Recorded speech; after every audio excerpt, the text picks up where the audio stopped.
What's up, guys? Playing the Schecter tonight. Kind of a busy day today. We had a lot to do. Everyone that has stuff coming to them, you should have gotten a text message from Linnell today with a tracking number. So that would be Steve. You should have got a tracking number. Jupe, you should have got a tracking number. And I don't know if Linnell set the tracking number to Devastator for his daughter. I sent it to Devastator. Okay. So if you did not receive a tracking number for your package, please reach out to us and we'll get it to you on Discord. I think the earliest the packages will be there, I think the first one was Thursday? No, I think Jupes is supposed to arrive Wednesday and the other two are supposed to arrive Thursday. There you go. So that stuff's done, and I apologize it took so long, guys. Just really, really, really crazy busy. Today we got all that done. I ran out of tape. Of course, you guys know I like a lot of tape. If Juke needed a chainsaw to get the last one open, he's going to need a stump grinder to get this one open. Lots of tape. But it's well packaged. I put extra styrofoam in Jupe's package. The Firefly guitar comes in the styrofoam sarcophagus, as I call it. So that guitar, the way those are packed, they're pretty indestructible as far as how the styrofoam wraps around those guitars. But on the Kramer, I did put extra padding in the box, and the guitar's in a gig bag. So with the gig bag and the extra padding, it should be good. Steve's pedal, the box, it has foam inside of it. Plus it was put in a bubble wrap shipping baggie with the address and stuff on it. So that one should be good too. So like I said, if you didn't get tracking numbers, reach out to me. We'll get it to you. And if something happens with your tracking, just give us a call. You've got the tracking numbers, so you should be able to keep up with it, know where it's at. But if anything does happen and it gets lost, let us know. Okay. And no, I owe someone a pound of bacon. I did not work on this at all. Just been so busy with everything else, guys, didn't have time. You know, we do this because we enjoy it. So today I didn't really have any time to play. I was running around all day. Well, I take that back. I did go play a Fender. What's that thing? Tone Master. Yep. I did play a Fender Tone Master today, guys. First impression of the Tone Master. I think it does really well on all the Fender stuff, if that makes sense. If it's a Fender amp, like a Deluxe or a Twin Reverb and all that, I think a lot of those Sims, and we're talking all presets. I didn't go into modifying stuff. I think all the Fender and chimey type stuff, it really sounds good. I hear Linnell. I hear the feed through Linnell's microphone. Yeah, sorry. Pull your mic a little closer to you. Oh, pull the mic a little closer to me. Timothy Davis wants to know if you put a battery in it. I did not. But we do have a battery. Do we have that battery? Yeah. All right. Let me see how hard. See if this is easier than the PV.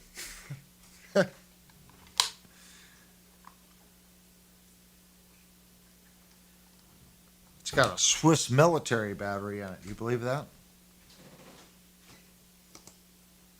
That's what it says.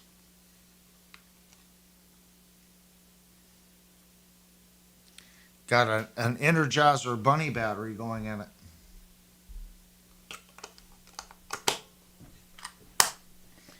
Here's the battery that was in it. Got a Swiss military battery and a Korean guitar. Let's see which way the Sustainiac's on. I don't even remember now.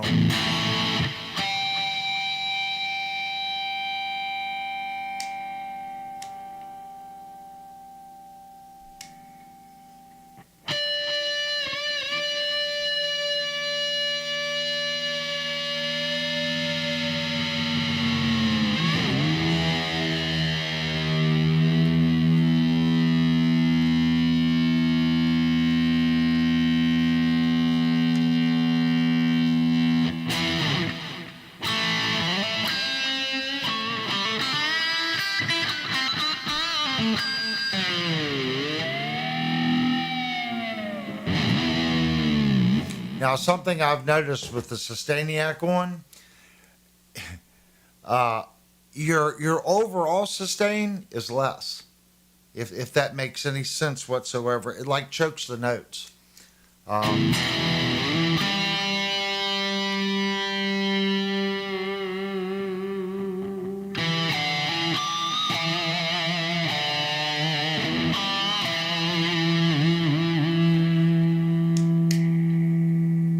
I don't remember which setting is what. I've turned it way down from its stock.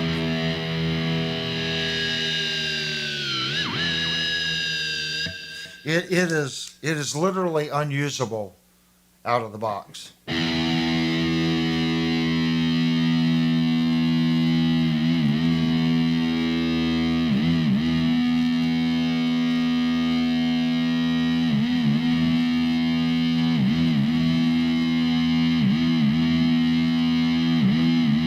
It'll go for days.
It's not that it's not cool, guys. It's just if you've got your amp turned up enough, I think it's good for doing tricks and stuff like that.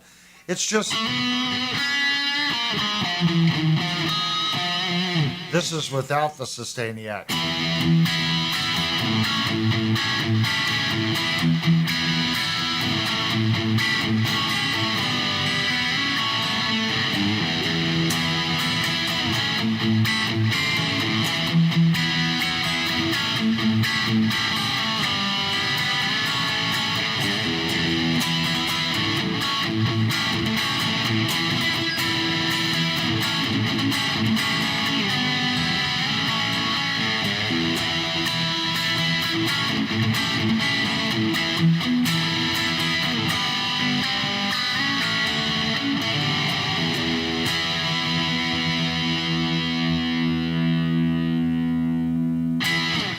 It's cool.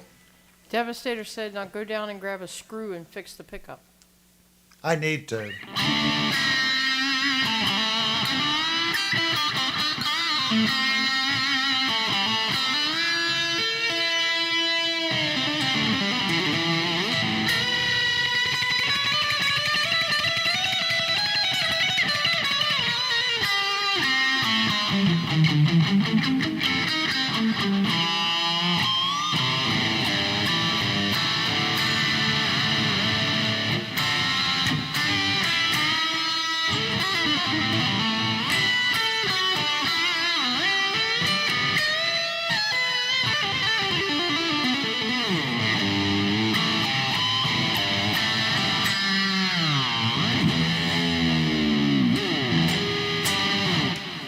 This guitar is really crazy. If I know it's not in a lot of people's budget for something like this, really it's not in mine. I had to make payments on it, but it really is a fantastic instrument.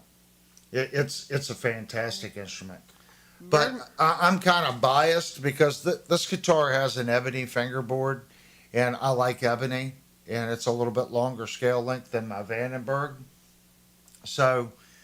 And with all this access back here, the way they've got this thing chopped out, it plays effortlessly. It's really slinky feeling. So it'll make you play faster than you're capable of playing. That's my, I guess, problem with it. And it's I guess it's a good thing. It's I've noticed that I'll do things on this guitar that I don't do on other guitars. Birdman wants to let everyone know, in case Guitar Bob doesn't make it, he's in the emergency room hoping to get admitted to the hospital, severe pains. Let's pray for him. Oh, okay. Everybody put a prayer out for Guitar Bob. If he's got his cell phone, hopefully he's sitting in there waiting and watching or listening to the stream on his cell phone. So everybody give a quick prayer to Guitar Bob. Everyone knows I'm an Adventist. I'm pretty open to it. I am a religious person, so I believe prayer does a lot. We must have faith in our Lord. If you do that and you truly believe that Yeshua died for your sins, I truly believe that things will be better for you. You may not necessarily understand his will, but everything happens for a reason. So have faith. Not a sermon, just a thought. Jupe says, Avery, you should get a drone to deliver guitars. Devastator delivers pigs that way. Oh, wow.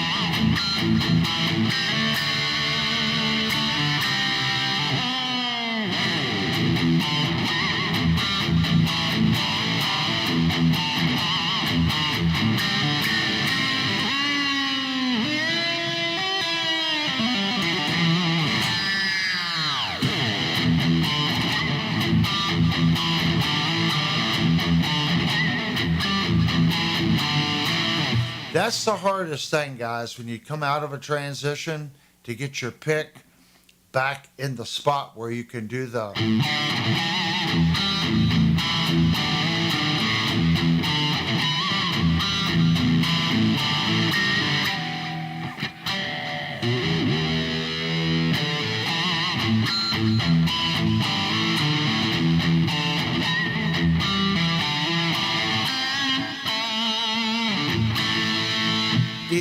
It's feel and attack and being comfortable with the instrument. If I played this guitar more, I think I could get a lot better at its sweet spots. It is effortless once you start finding them.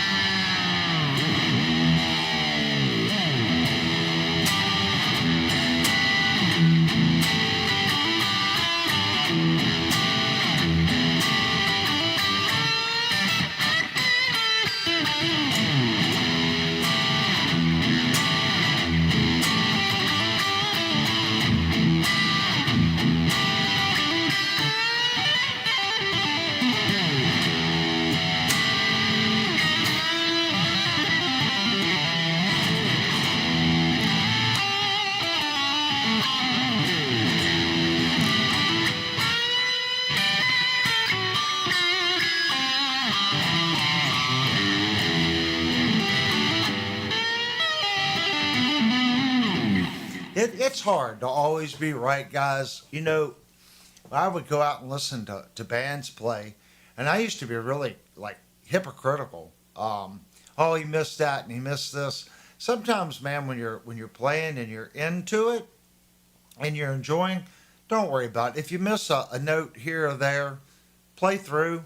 I'm going to say 75% of the audience most likely isn't going to know that you missed a note. Like I missed some there, just a misfret, or I stumbled over the string coming up.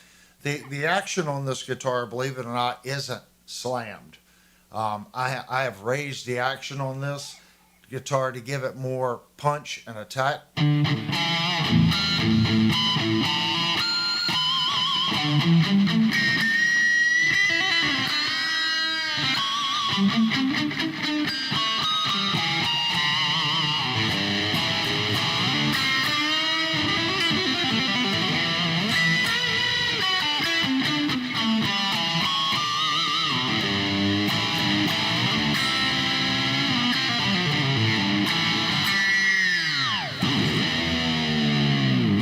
That's why it has that sound. I could get the action a little lower on it, like wherever the RGA is. The RGA action's a little lower. I've been playing that guitar. So now that I'm playing this one,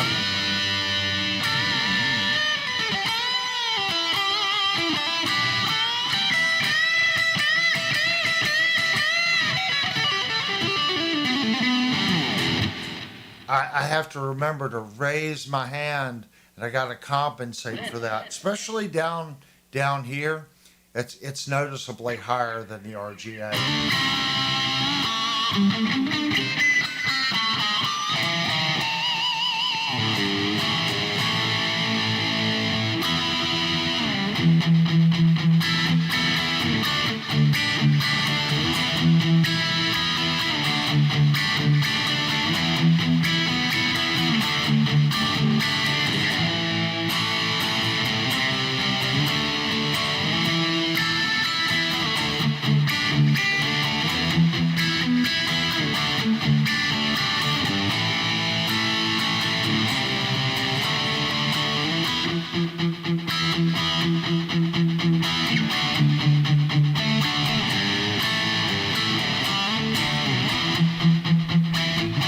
But it's got a good sound to it. Timothy says, did you end up adjusting all three levels of the Sustainiac?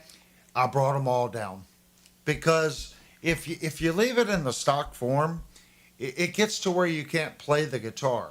It's resonating the strings so much that as you're playing like a rhythm or something, it just starts doing all kinds of crazy things. So I have it set like I just turned it back on. I can still play the guitar with the Sustainiac in.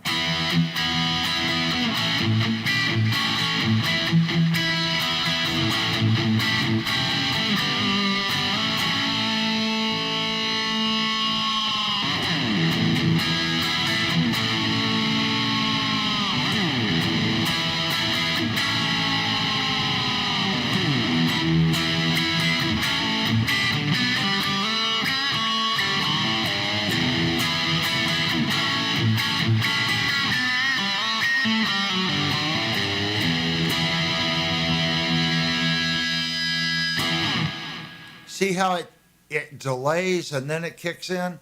It's usable, in my opinion, set up this way. I can control it. Now, maybe someone that, has got just like Joe Sasherani, I'm sure he's got a stupid level, the medium level, and calm.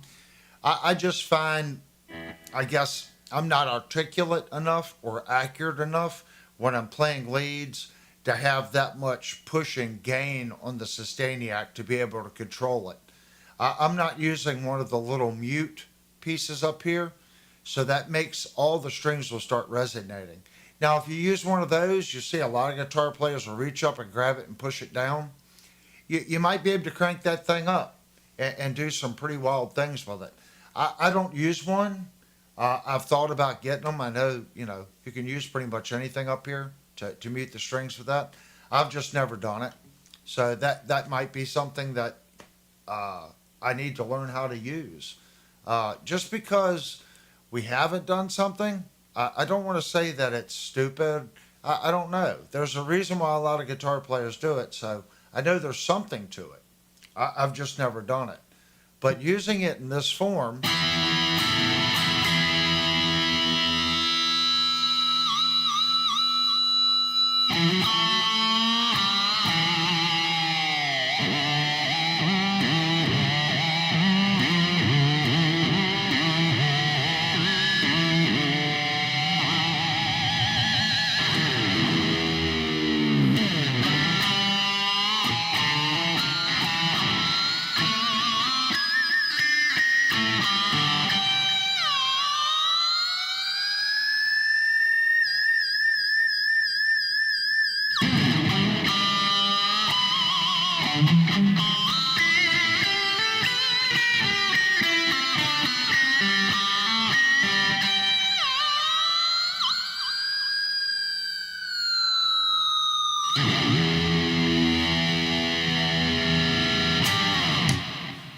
I can control it at that point, and it's still sometimes a little much. See,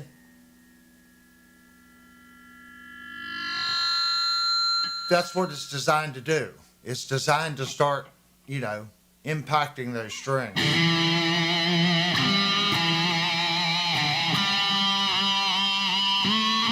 Johnny Bean says it's dinner time. Rock on, everyone. What's that, honey? Johnny Bean says it's dinner time. Rock on, everyone. Thanks a lot, Johnny. Johnny, you got a guitar with a Sustainiac in it? I don't know. I've never seen you. I've watched your live. Oh, Johnny, I went on your stream a couple of times. You don't know it's me. For whatever reason, YouTube was putting me under Dominion Fretworks. So I changed my handle to Music and Gear YT channel. So if you see that or Dominion Fretworks, that's me. I don't know. It was coming up Music and Gear on your streams, but then all of a sudden it kind of switched it. So it was doing the exact same thing on Addicted to Gear the other day. I was watching this stream on Sunday, and it was coming up Dominion Fretworks, and it always come up Music and Gear. So I thought that was a little strange. So I went ahead and changed it. It's Music and Gear YT channel. Just so you know.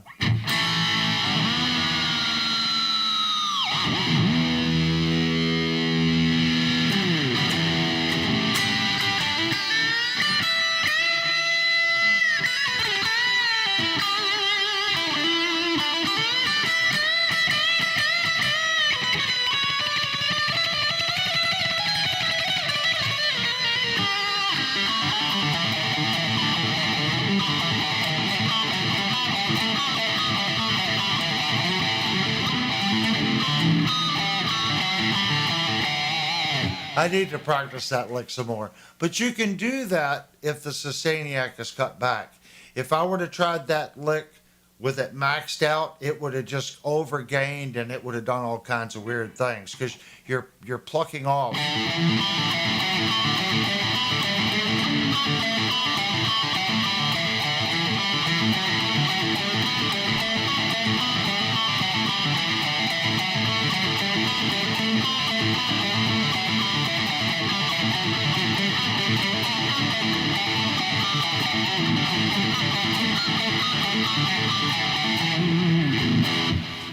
Any more attack on the Sustainiac, and it just becomes a muddy wash. It's actually a little much, even in that setting.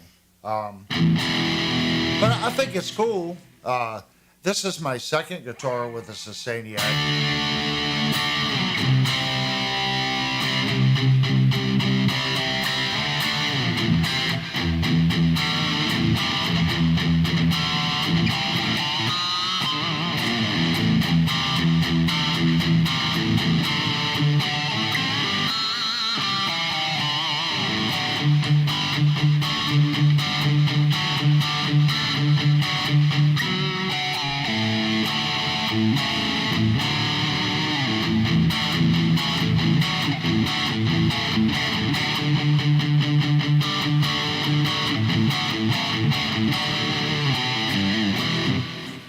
I'm getting more and more used to the sound of the pickup in this guitar.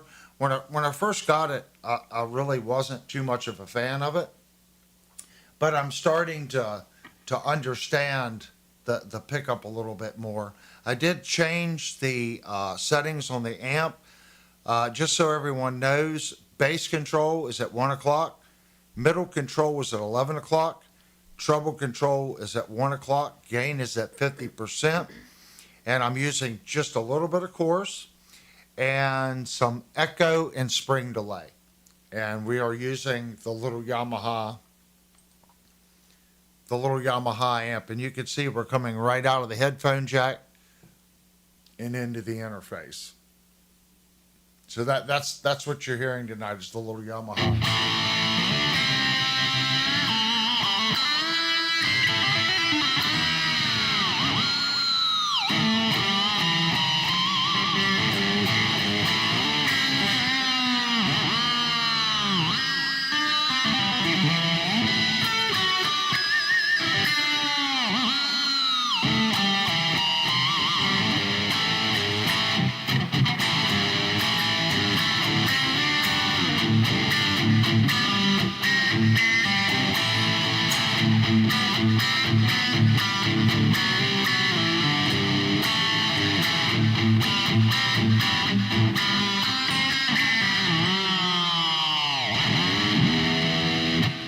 it's a cool guitar, guys.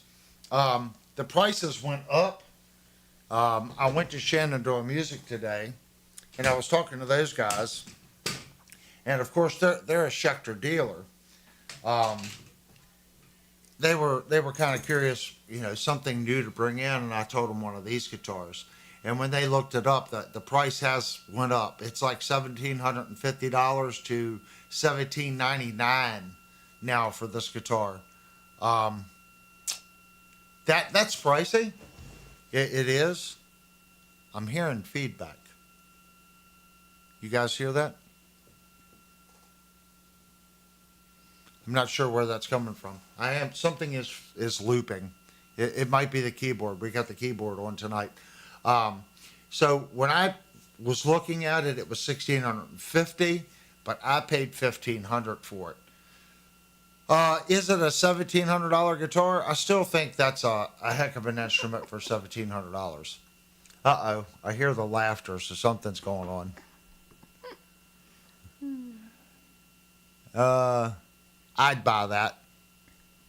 I don't know. I just opened up the chat window, so I'm a little late. You got to do something about that squealing. I'm not sure which one it is. Hold on.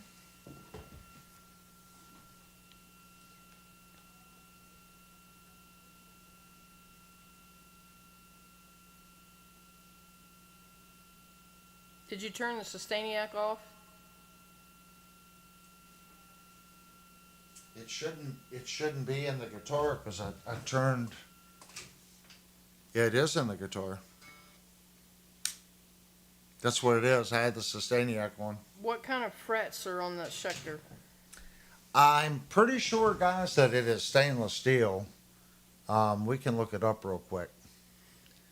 Let me see. I'm pretty sure that's the. Let's see what it has.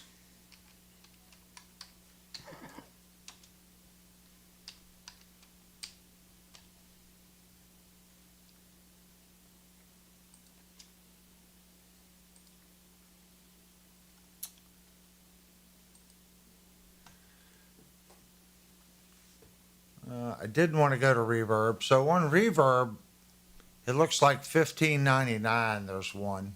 It's brand new, free shipping. $17.49 free shipping. Let's see what it says. The body is swamp ash. It has 24 extra jumbo stainless steel frets. Yes, the frets are stainless steel. Construction is neck through with ultra access. I agree with that. It's very comfortable on the access. Scale length is 25.5. The compound, it is a compound radius, so it's 305 millimeters to 406. The neck is a 5-ply roasted maple and purple heart. So I was right last week. That is purple heart. Neck shape is ultra thin U. I agree with that. It's a very, very thin neck. The nut is a 42 by 6 millimeter Ernie ball compensated. Not too sure what that means because this particular one has a hardtail bridge. Timothy says, did you also get a battery for your smoke detector? I did not. The smoke detector is lost. The bracket's still on the ceiling, but I have no idea where it's at. Yeah. So it says bridge is a hip shot on the fixed tail. So it's coming. Even if you get the fixed tail version, it's a heck of a guitar. Neck pickup. Tuners or Schecter locking. Does this one have locking tuners? Yeah. So mine does not have locking tuners. So on the hardtail version, you get locking tuners. I guess they figured since it was a lock nut and a bridge, you didn't need locking tuners. So on Reverb, $17.99 for the one with the bridge. So it looks like it's basically $100 more. And that's from Z Sounds. And that's free shipping. So let's see what it says the nut is 41.3 millimeter Floyd Rose 1500 series. I'm pretty sure that's a 1500 bridge as well. Yep, 1500 bridge. Pickup's the same. Lundgren M6, Sustainiac, pyramid, offset, reverse Roman numerals, and their case is sold separately. But everything else looks like it's exactly the same. So the price has went up a little bit. I wouldn't be overly concerned. I I would still do that guitar for that price. But if you were watching the last stream, guys, we talked about me getting another guitar, something that I can hot rod. I'm not going to let the cat out of the bag, but I did put some money on a guitar today. So my thoughts are, just so everyone knows, this is a hardtail guitar. It does not have a floating bridge on it. So I'm thinking about updating the hardtail bridge, putting a high mass brass hardtail on it, some locking tuners, and maybe change out the pickups. And then I want to do a very high end fret dressing on the guitar. And I was thinking about things that I haven't done on my how-to videos. I haven't shown any spraying or clear coating. So on this project, I definitely want to get into doing some finish work to show you how I do it. And this is just how I do it. So everyone knows when I do a video, if you've got a better way of doing it, great. That's what the comment section's about. I also want to show everyone my CA trick. So this particular guitar does not have a rosewood neck. It has Jatoba for the fingerboard. So what I want to do is I'm going to get a stain, well, it's actually a dye, and I'm going to put dye in CA glue, and I'm going to mix up the CA glue with this dye, and we are going to dye and CA glue the fretboard. Now I know you guys are like throwing stuff at the screen right now, going, "Why would you put CA glue on top of your fingerboard?" Has anyone ever heard of HPL? It's called high pressure laminate. High pressure laminate is if you ever play a high pressure laminate guitar, you'll most likely, if you like ebony and stuff like that, you're going to like HPL. So the CA glue will give the neck that type of feel. It usually takes 2 or 3 applications, but the thin CA with the dye will soak into the wood. Okay, and it hardens in the wood. It's going to soak in on the first pass. So then you're gonna lightly sand that, because it's also gonna it's a petroleum-based product, but it's still going to raise the grain a little bit. So you're going to sand, and then you're going to apply another coat of the CA with this dye in it. Okay, lightly sand, and when you put the third coat on it, you want to put the third coat on kind of heavy. And then you're going to go back through with your polisher and you're going to polish the fretboard just like you do your frets. Okay? And it gives it a very smooth, buttery, extremely hard finish. And before you guys say, you got to use certain types of CA have different hardness levels. You want something that you're using an accelerator with, or you could spray out with an accelerator. The accelerator is going to harden that finish, okay? So there are different grades of CA glue. So just keep that in mind. Sometimes CA glue, without that chemical, that hardener that you spray on it, sometimes they get gummy if you try to put it on too fast. And if you try to put it on too thick with a hardener, it'll harden the top layer, and then it'll be gooey underneath. So you also got to watch how much you apply. But I want to show that trick. So we're going to do that. We're going to do the CA trick on this guitar. And then tuning keys. Everyone knows how to put tuning keys on, but I'll do a video on that. The big thing is I want to do a double chamfered fret end on the guitar and give the frets a really nice. I want to do a nice project. something with a hardtail. That way I can stop playing Linnell's RGA. Devastator got hot cocoa before you. I don't think we're ready for break, but during break I will make some hot cocoa. But this time I'm going to be smart. 5 minutes before break, I'll yell into Linnell and we can pre-brew it. That way I can actually drink it. Because what I do, I take a break, I go in there and I hit it, and by the time it's done, the break's over, and I'm sitting here with a fresh cup of hot cocoa when I come out of break, and I never get to drink it. So this tonight we're gonna plan ahead. But I did put the guitar on layaway today that I've picked to modify. So it'll probably be, I'm guessing, probably 4 more weeks. I hate to say it, before I do a review on that guitar.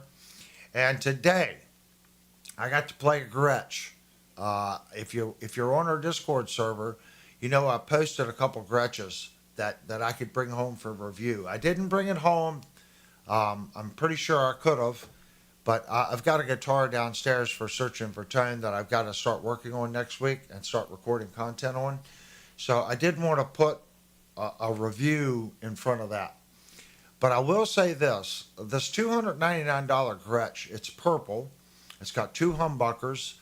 I did not plug the guitar in. I just sat on a chair and I played the guitar. The guitar is quite impressive the way it plays. It has a nice, good feel to it. The finish on the guitar is beautiful. It's a purple metallic finish on the guitar. It's $299. If it sounds anything like it looks, it would be a great instrument. And I bring it up because Firefly, their Les Pauls now are like $250. You know, $229 to $259, depending on which one. And then by the time you buy shipping, that's putting it right at the $300 price point.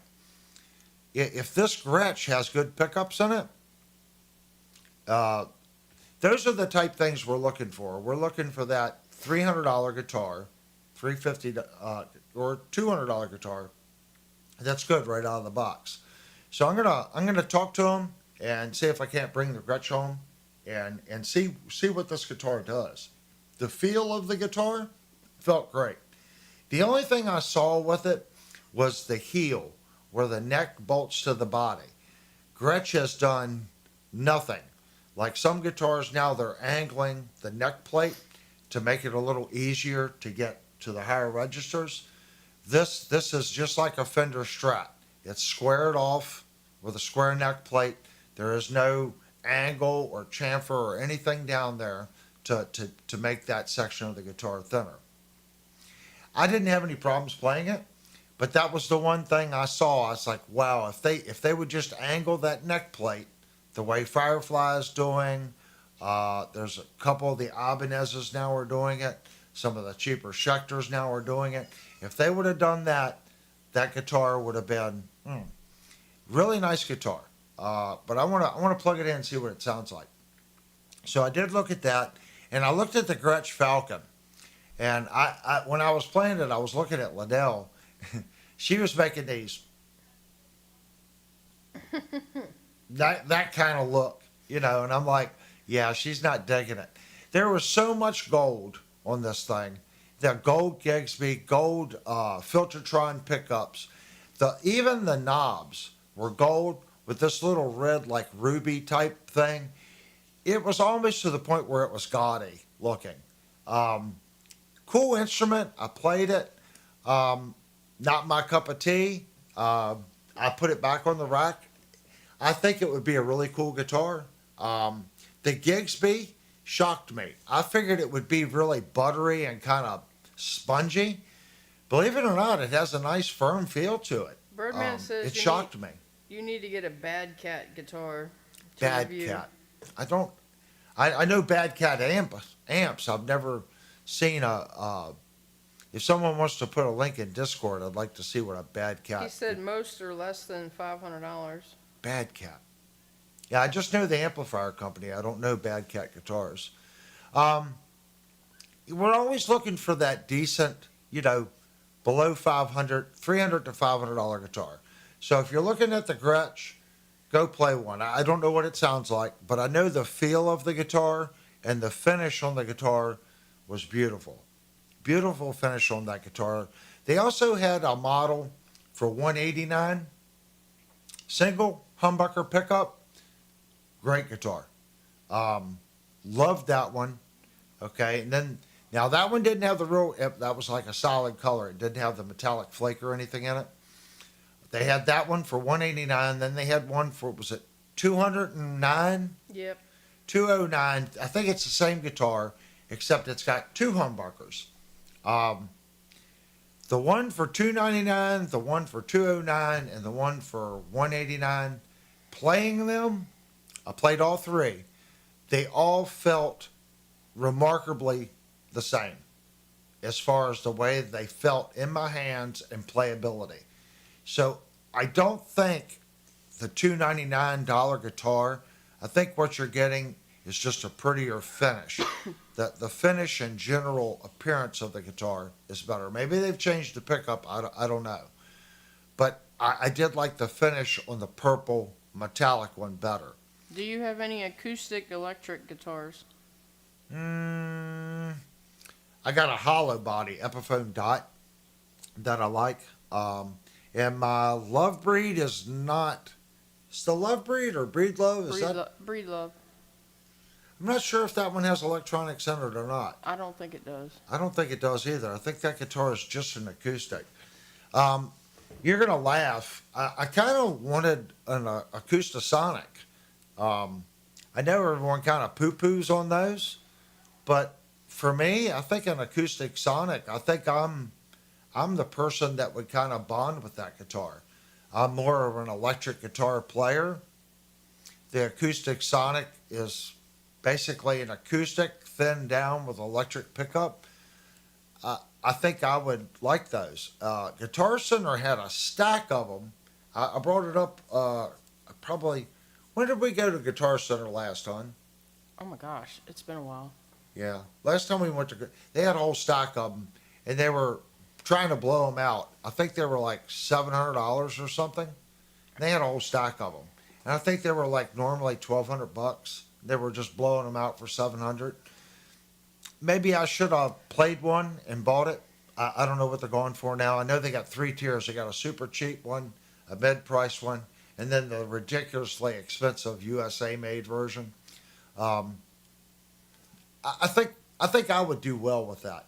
If I didn't do that, I played a Yamaha at Shenandoah Music. It was like $300.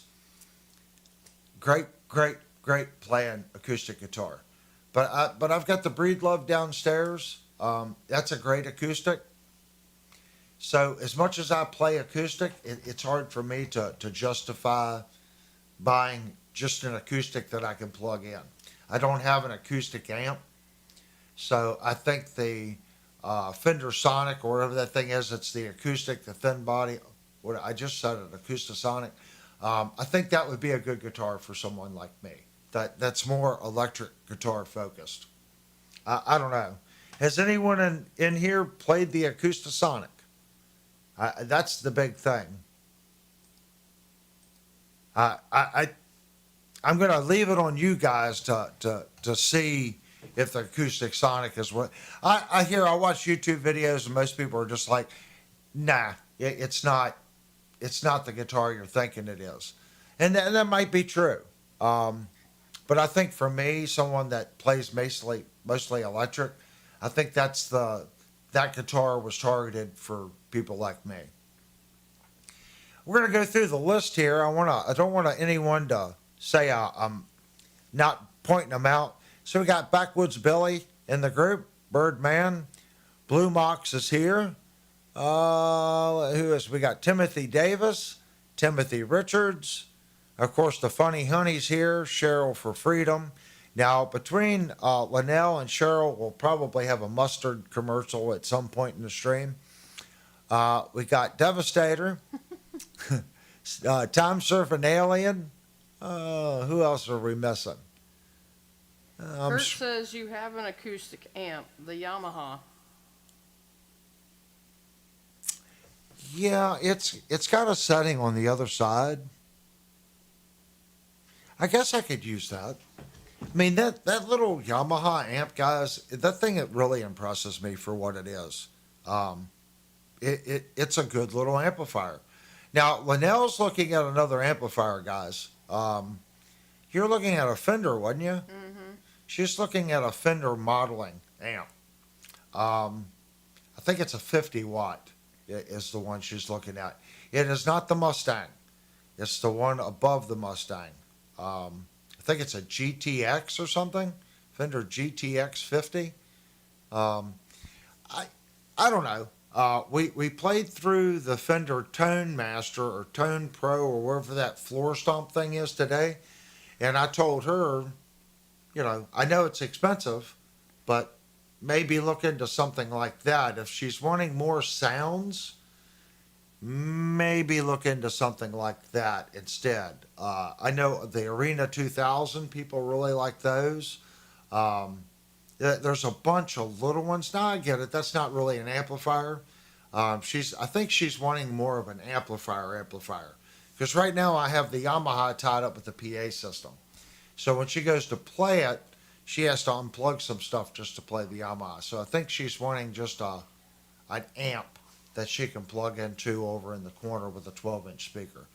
Um, so if anyone has any suggestions on an amplifier for Linnell, a 12-inch speaker, something that's got some presets, she's all ears.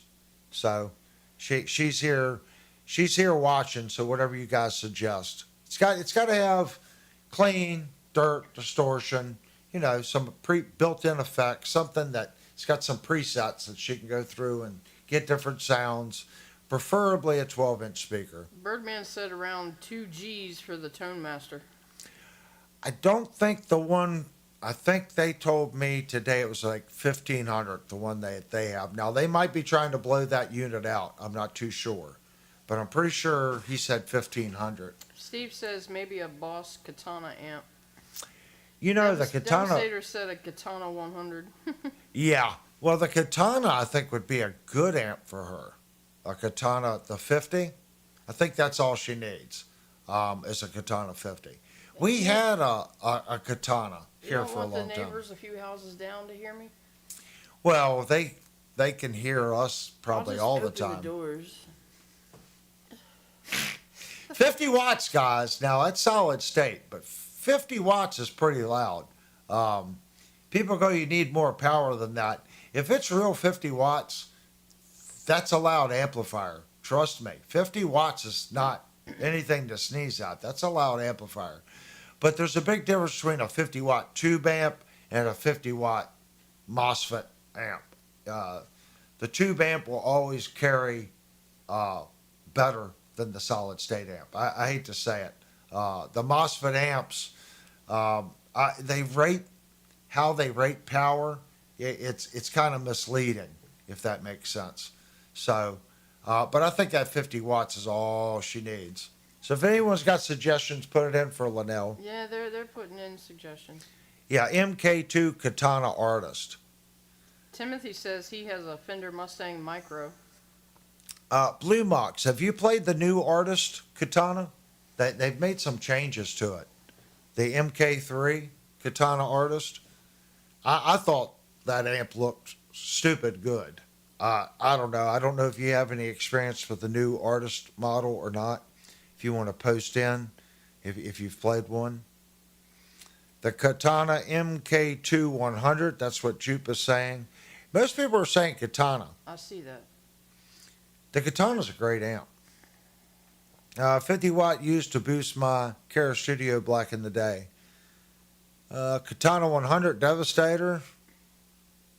Who else is saying? Looks like Katana's winning the battle here, honey. 50 watt used to boost my Kara Studio. Car. Yep. Looks like Katana's winning. I don't know, what's the price of a new Katana? Let's just search the old interweb constantly tonight, guys. Blue Mox said, I've not, but I do understand the changes. Basically, they added a few more features and sound modes. Bloom, quote unquote. Yeah, they claim that they've really upped that. There you go. Steve says, look on Marketplace and find a PV Valve King 212. Well, Steve, I got news for you. There's a Valve King coming to this house for free, and it's not a 212. It's a 412. Well, you can fix that one. Well, let's see if I can fix it. There's an issue with the head. It's a Valve King head and a 412 PV cabinet. It was given to me today. Now we have to see if it comes through. But he said that I could have it. But he says you can hear the amplifier, but there's just no power. But when you plug it up, you can hear it. So I don't know if the transformer's out or maybe it needs tubes. I'm not really sure. But I was told that I could have it. So I'm kind of curious to see what is wrong with it. I'm looking up the Katana right now. Kurt says Black Star makes a small modeler amp. I've got a real bad taste in my mouth. And Backwoods Billy says a Donner, a Reno does a ton of stuff. okay, guys, I want you guys to see something.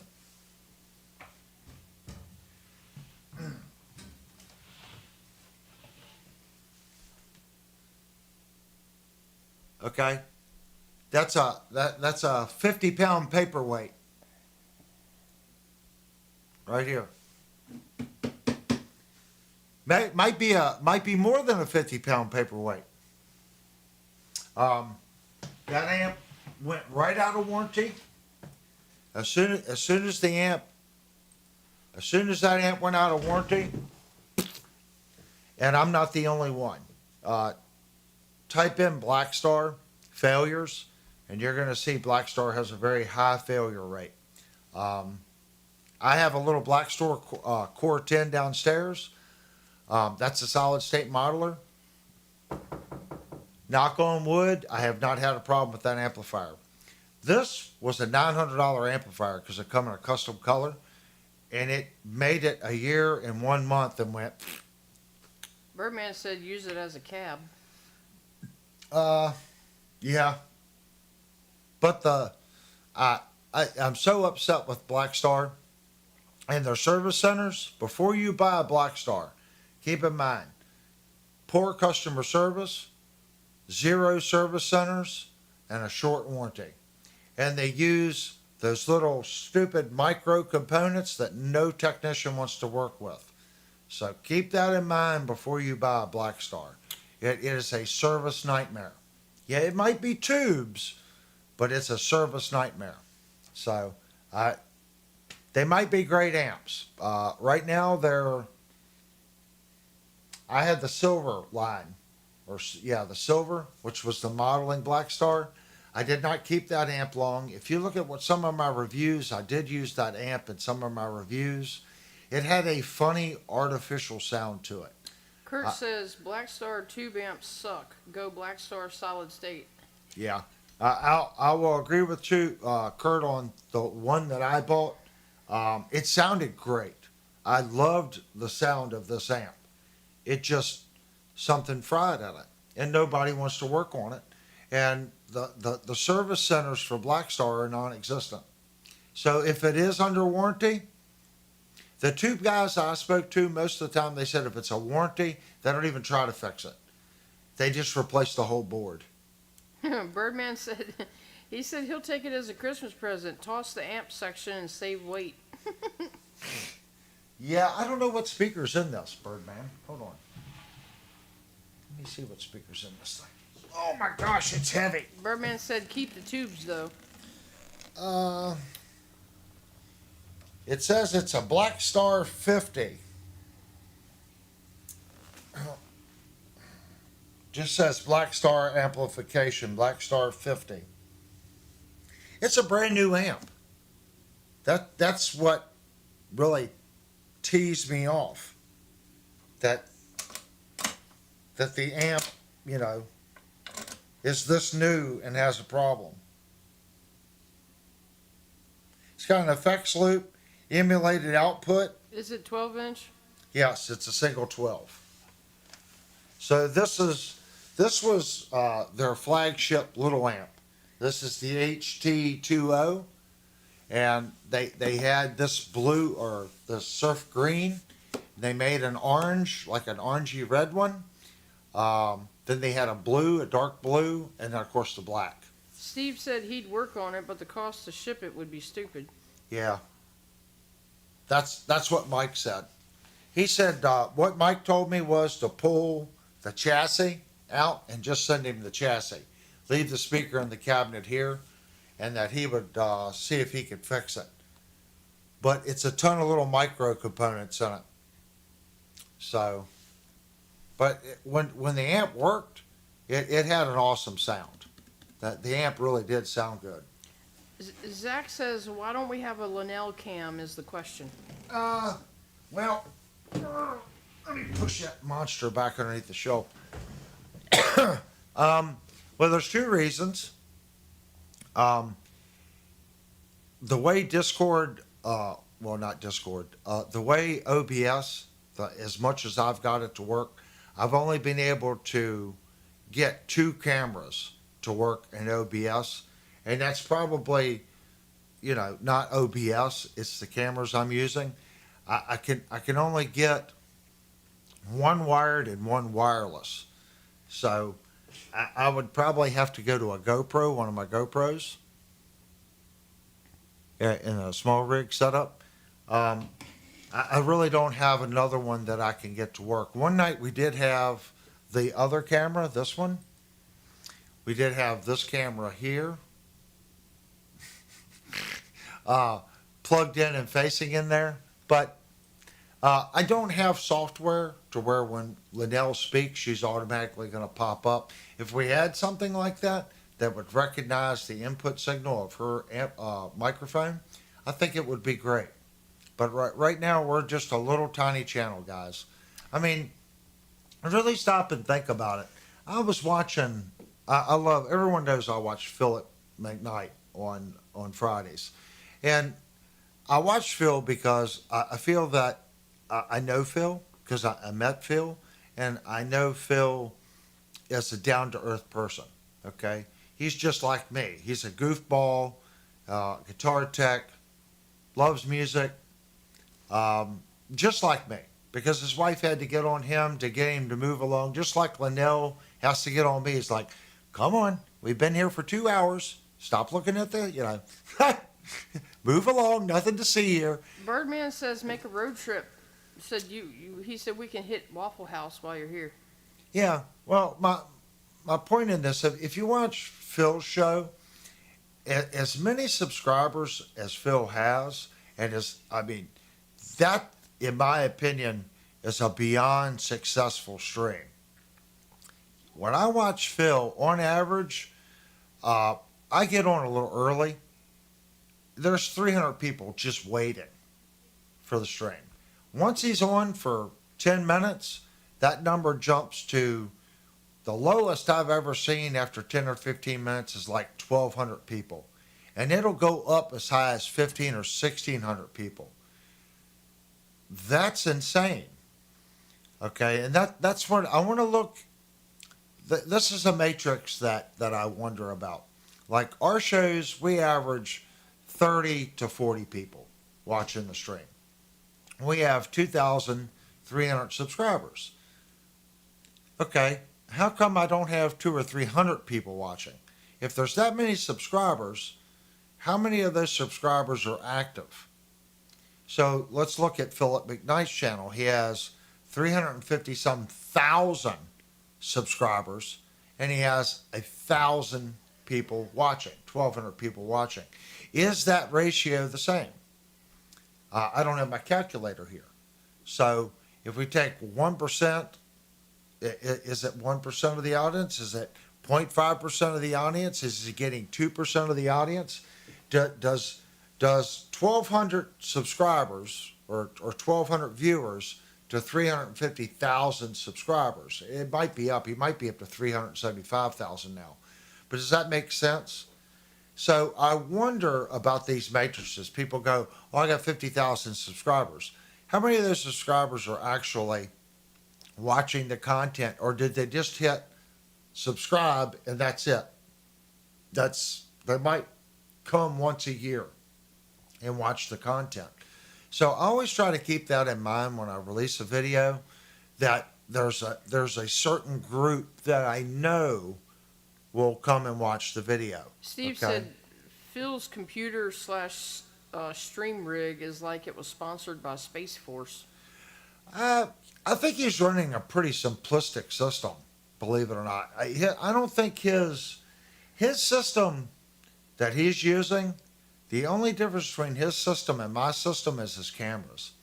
I would prefer my Yamaha over his Mackie any day. That's why I picked the Yamaha. Now, he is using a black design or whatever it is for his interface on his cameras, and that's fine. His cameras are more expensive. So his cameras and that interface is it. Other than that, I would say my stream system with my Yamaha and the gates that I'm using, I would say would be better than his Mackie and the software he's using. Searcher for Tone says we are way more popular than Phil McKnight when you compare the ratio. Yeah, I really struggle with the ratios on YouTube. I know I forget who you guys were talking about, Brian, a couple of months ago, that the guy was buying subscribers or something. I don't even know how you do that. I didn't even know you could buy subscribers or buy view counts, or you see all these subscribers and it's got 200 views, and it's kind of like that's kind of weird. So if I do a video, like my reviews, they do well over time. That's the thing. And something I've noticed, and people said, well, you like doing live reviews. And this is what I've noticed. The live review will do well for about a month or 2 months. Then it falls off. A recorded review, it'll stay active. I've got some reviews that didn't do anything when I posted it. But now all of a sudden, I get comments like the PV Raptor review. When I first did that review, it was like dead. I mean, it got a couple hundred views out of the gate, and just kind of went like this the whole time. But it still gets views. So over the course of 2 years, it's gotten a lot of views. Some of my Leo James videos and Firefly videos, and the purple Strat and the purple LP Firefly videos still get views. They're over, I think, 10,000 views or something, or it was something, might even be 15, I can't remember. But for this little channel, that's a lot of views on a review. Doing that kind of content, as long as it's good, I think it holds its own. The issue I have is when I'm trying to do a live review and I try to cram that information in it, for whatever reason, I haven't been doing it long enough to really say it won't. But from what I'm seeing right now, I don't think that content has longevity, if Guitar that makes Bob sense. is in the stream now. Oh, how you feeling, Guitar Bob? We had heard that Guitar Bob was in the emergency room, so everyone, again, pray for Guitar Bob. But that's what I was looking at, the ratio. But if I stop and look at the stream and what I've done, I think the stream's okay. It's a small channel.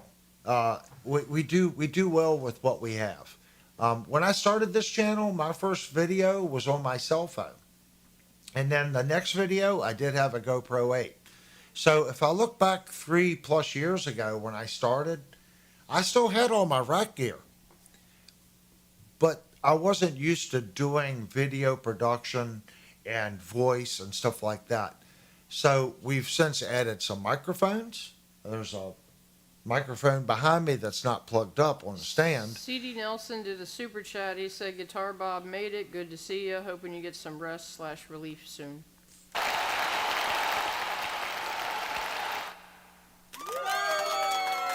Yeah, we always look at our community, guys.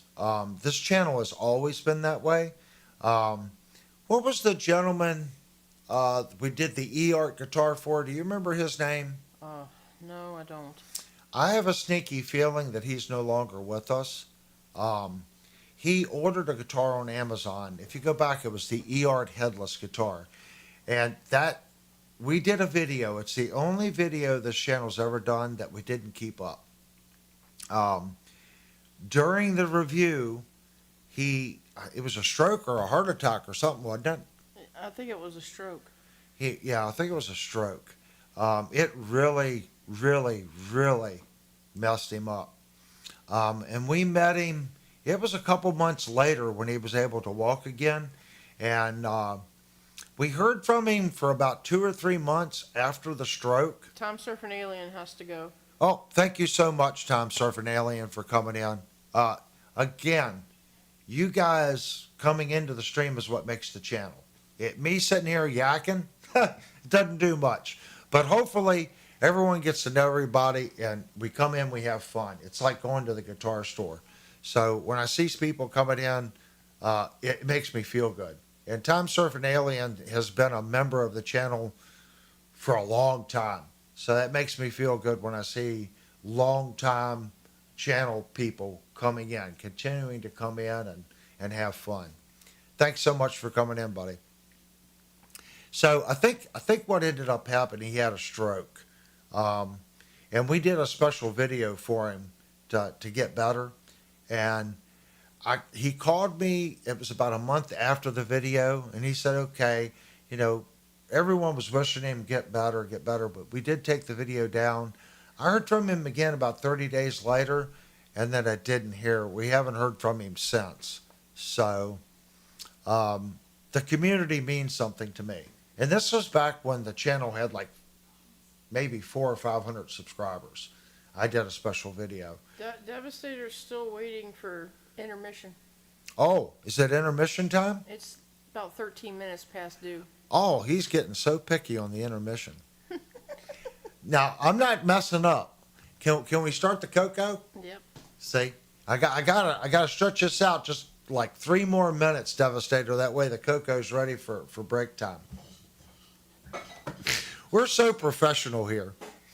But just so you guys know, I really feel that you guys make the channel. Me being here, I can do videos on reviews. I can show you tips and tricks on setting up guitars. But coming in and talking in the conversation in the chat window under the video, that's what it's about. Hopefully you guys have enjoyed the last video that I put up. I do have another tech video coming out. It's on replacing pickups in the Firefly. So hopefully you guys will enjoy that. The upcoming videos will be all techie videos. So we're going to be doing some fret work, some cleaning up some routing, general setup stuff, and that's all for the Jim Jr. So hopefully you guys will like that. Then we're going to do another review. We are going to do a live review probably next week, just so everyone knows. We haven't done a guitar review since the Jim Jr., but we're going to do a live review this time. So we're going to do a live review next week, and then hopefully the Gretsch before Christmas. Because I think the Gretsch at $299, if you guys are looking for a budget instrument, I'm hoping the Gretsch pulls through. It does play well. So we're going to get that on. Okay, I think I milked it long enough. We can go for Devastator's break.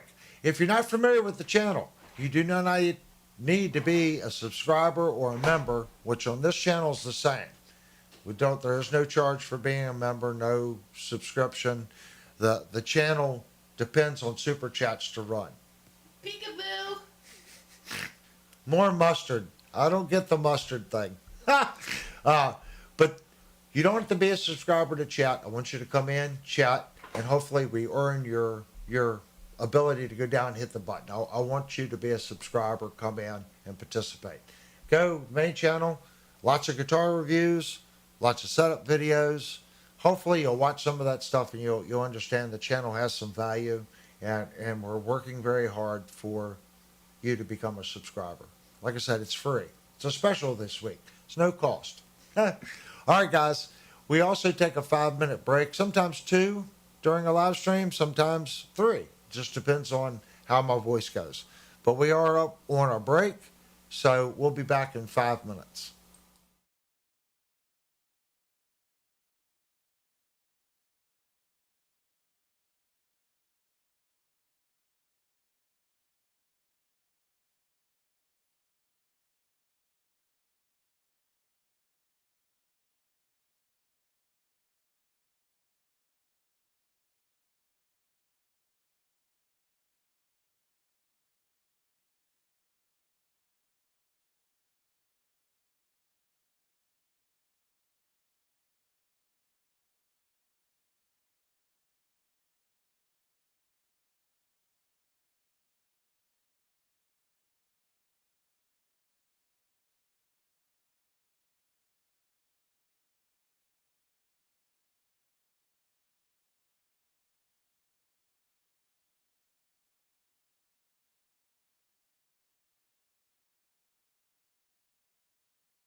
Okay, everybody.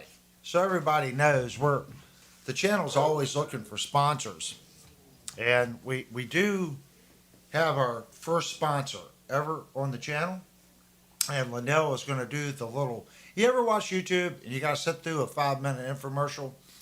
I hate to break it to you guys, but the economy isn't that good. The channel needs money, so we brought on a sponsor.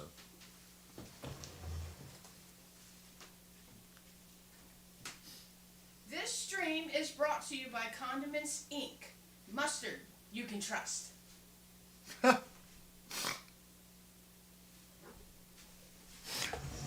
There you go. Our first official sponsor, Condiments Inc.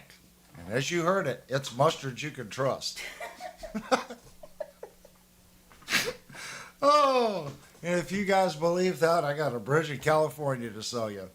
I was going back. The 5 minute break actually allows me to, go back and look at your all's comments, and I want to revisit things. I wish I had 50% of Brian's talent, if he's still in the stream, as far as engaging with the chat. Now, I know our live stream isn't like Brian's. We're not trying to be Brian. Brian's not trying to be me. That's why we got different channels, different content, different approach. But I respect how Brian goes through the comments. Going back and looking at the comments, I want to revisit small amps. Is it worth? Now, this is coming from someone that's got $10,000. Well, probably not that much. We'll say $8,000 tied up in his amplifier. Before you go too far, that's over 30 years. So when I bought something, I made sure that it was a quality piece of gear at time of purchase. Now, you can say that it's outdated and things do things better now. I agree. Okay, my SGX 2000 is 30 years old. It's 16-bit. Pretty much a simple modeler would be more accurate on effects.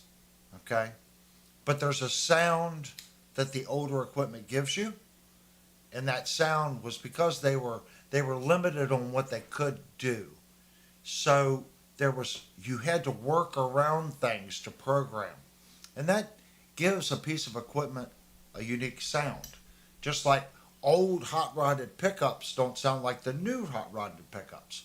They found new ways of doing things that are cleaner or brighter. How they used to do things. If you want that sound, sometimes you got to go and get that older equipment. But in today's world, do we really need an amplifier? Do we need a Katana 50? Do we? Now, I want to qualify this. I have two of the band's monitors. These are Wolfdale's. And if you're not familiar with Wolfdale, Wolfdale makes a heritage line, stupid expensive drivers. Wolfdale is a premier driver company, whether it's hi-fi audio or hi-fi pro audio. These Wolfdales were a set of array drivers out of a church. I got them inexpensive, and the band used them as rear-facing monitors for the band. Okay, not the main PA drivers because we didn't have enough of them, but 6 of these would play anywhere that I ever played. Believe me, these things will get stupid loud, and they're stupid accurate. I have those. I have a nice board and I have a power amp. So I don't really need an FR or whatever that FRR cabinet or FRI, whatever that thing is. All it is a PA speaker.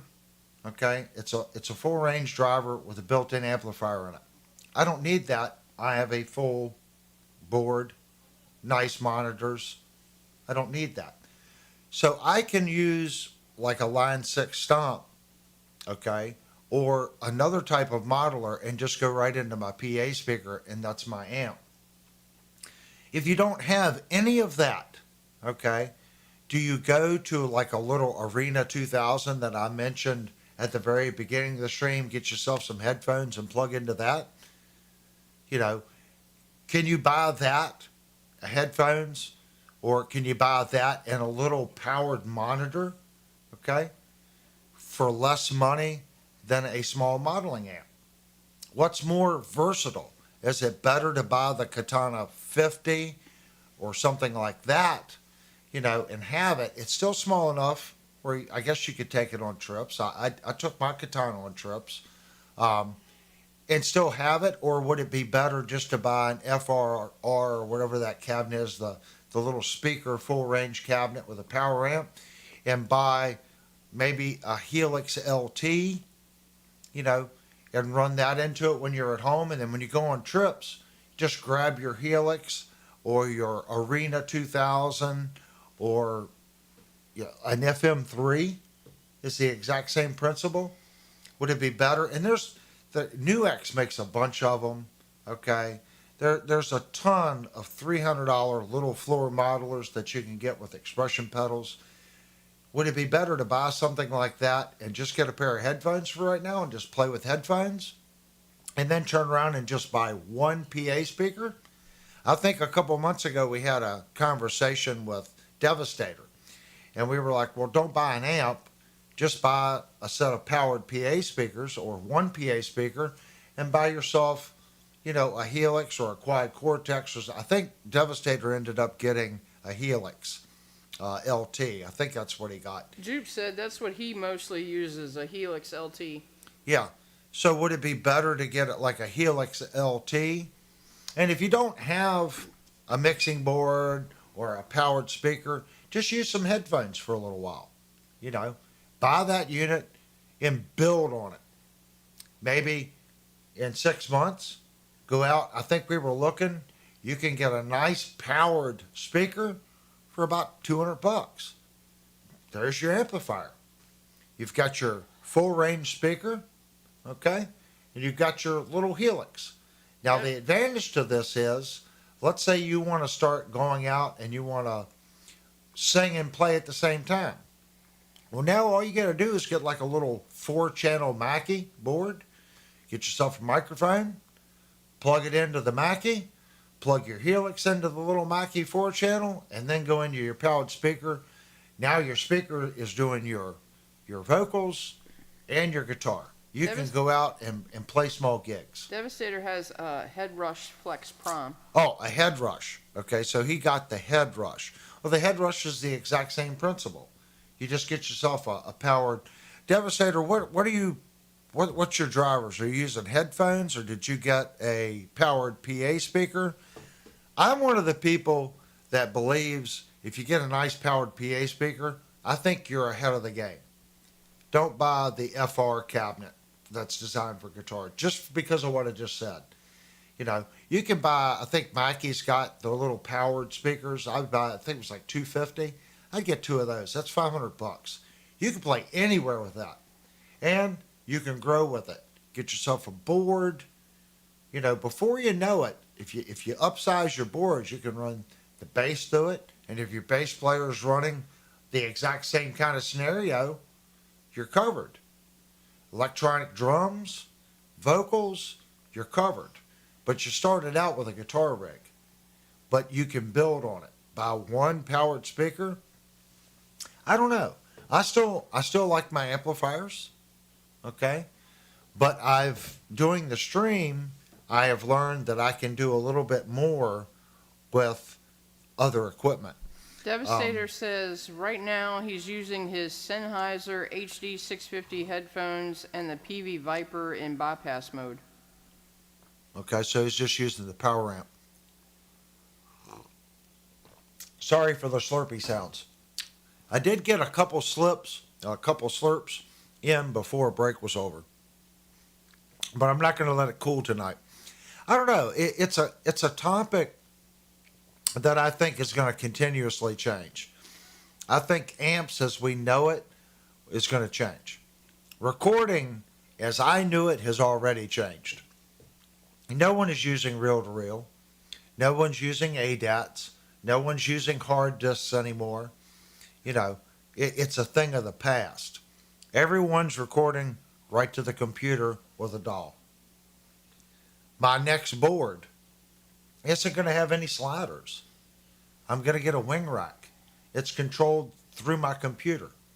It's going to take up, I think it's a 4U or a 3U spot versus, I think I'm using 10U now, 12U.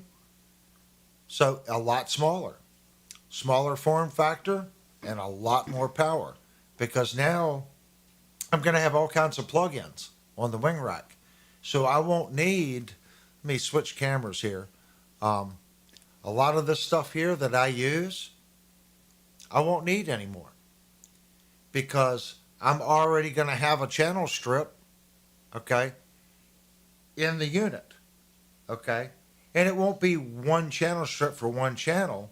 That plug-in, I can have that channel strip on every channel in the Behringer.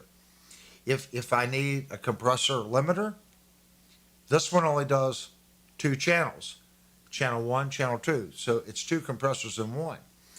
But the plug-in, once I have the plug-in, I can put that on every channel. I'm not restricted by how many of these I have. Even though I have 4 of these, which gives me 8 channels, all I need now is a plug-in. Zach said 8-track.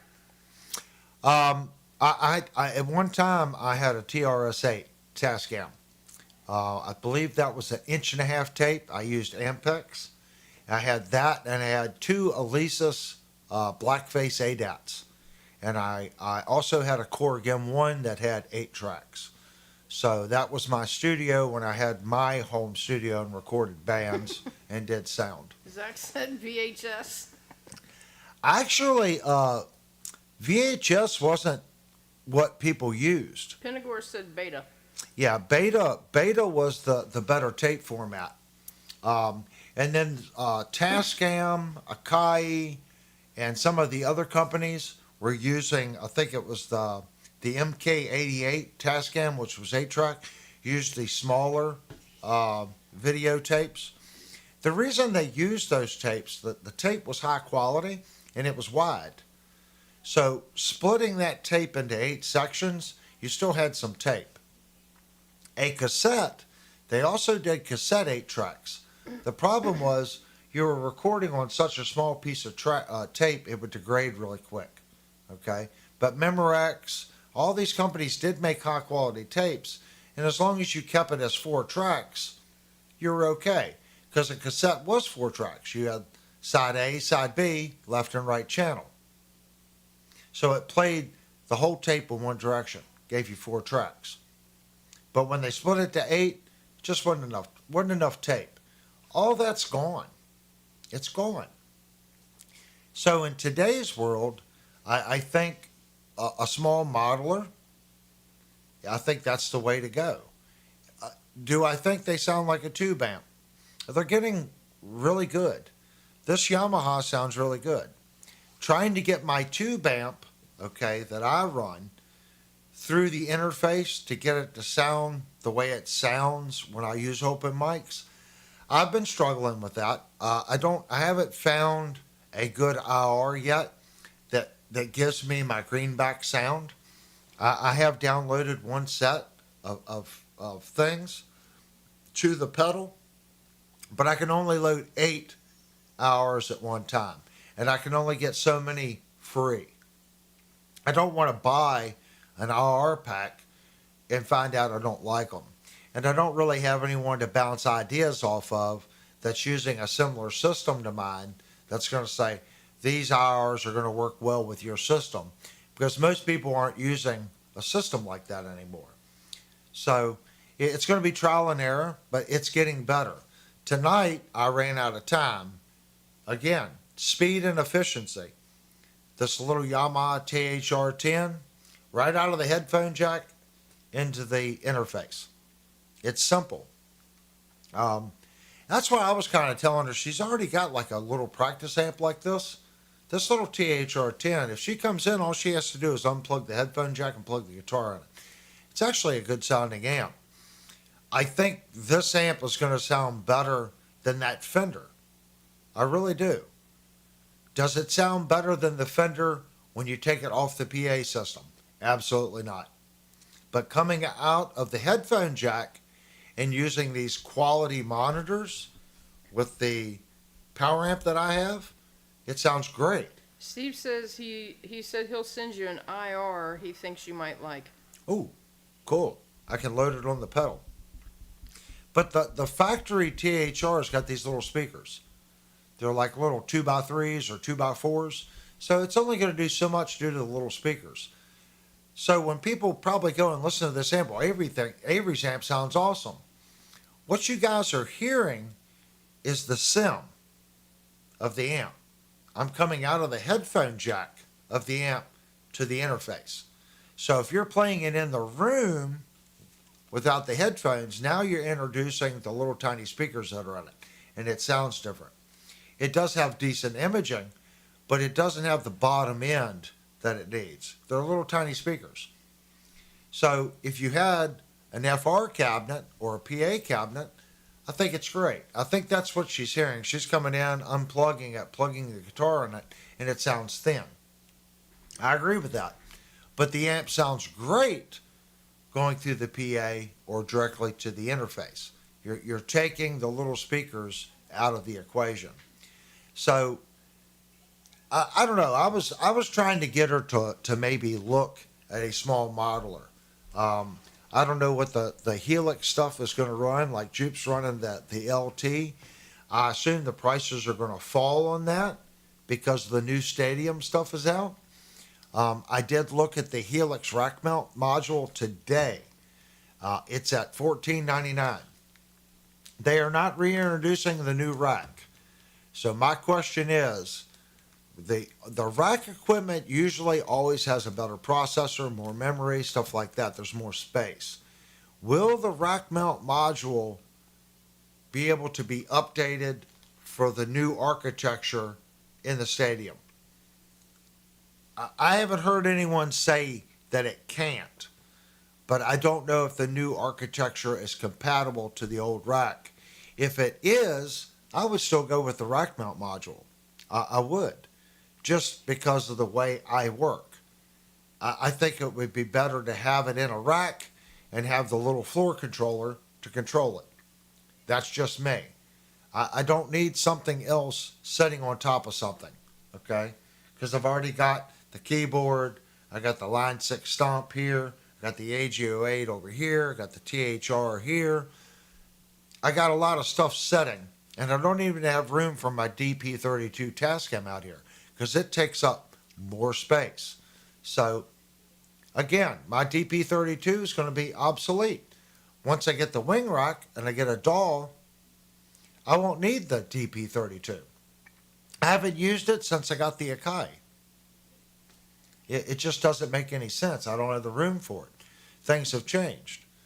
So I'm going to maybe lean on Linnell a little bit and try to push her into trying to maybe look at a small floor pedal unit. Something like that she can get some headphones. And then maybe get an FR cabinet, for it. I don't know. It's her amplifier. If she decides to go to a real amplifier, I don't know. Well, as far as amplifiers go, at that price point, I think it's $450. I don't know how much is out there. I would rather her save her money and get a Synergy 20-watt head and a 2-speaker cabinet. I've already got one back there. Right back there. It's 2 V30s in it. She can use that.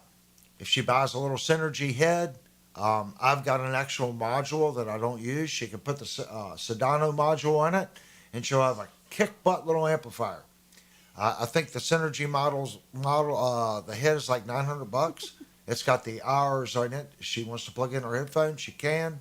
It's 20 watts. Be fine for those V30s. But it's twice the cost.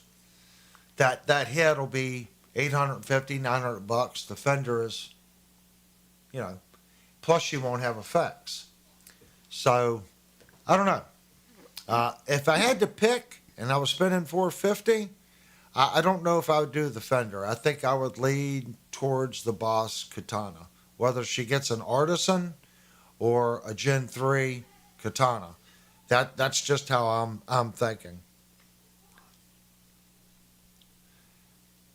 I'm looking. Linnell deserves a $5,000 amp.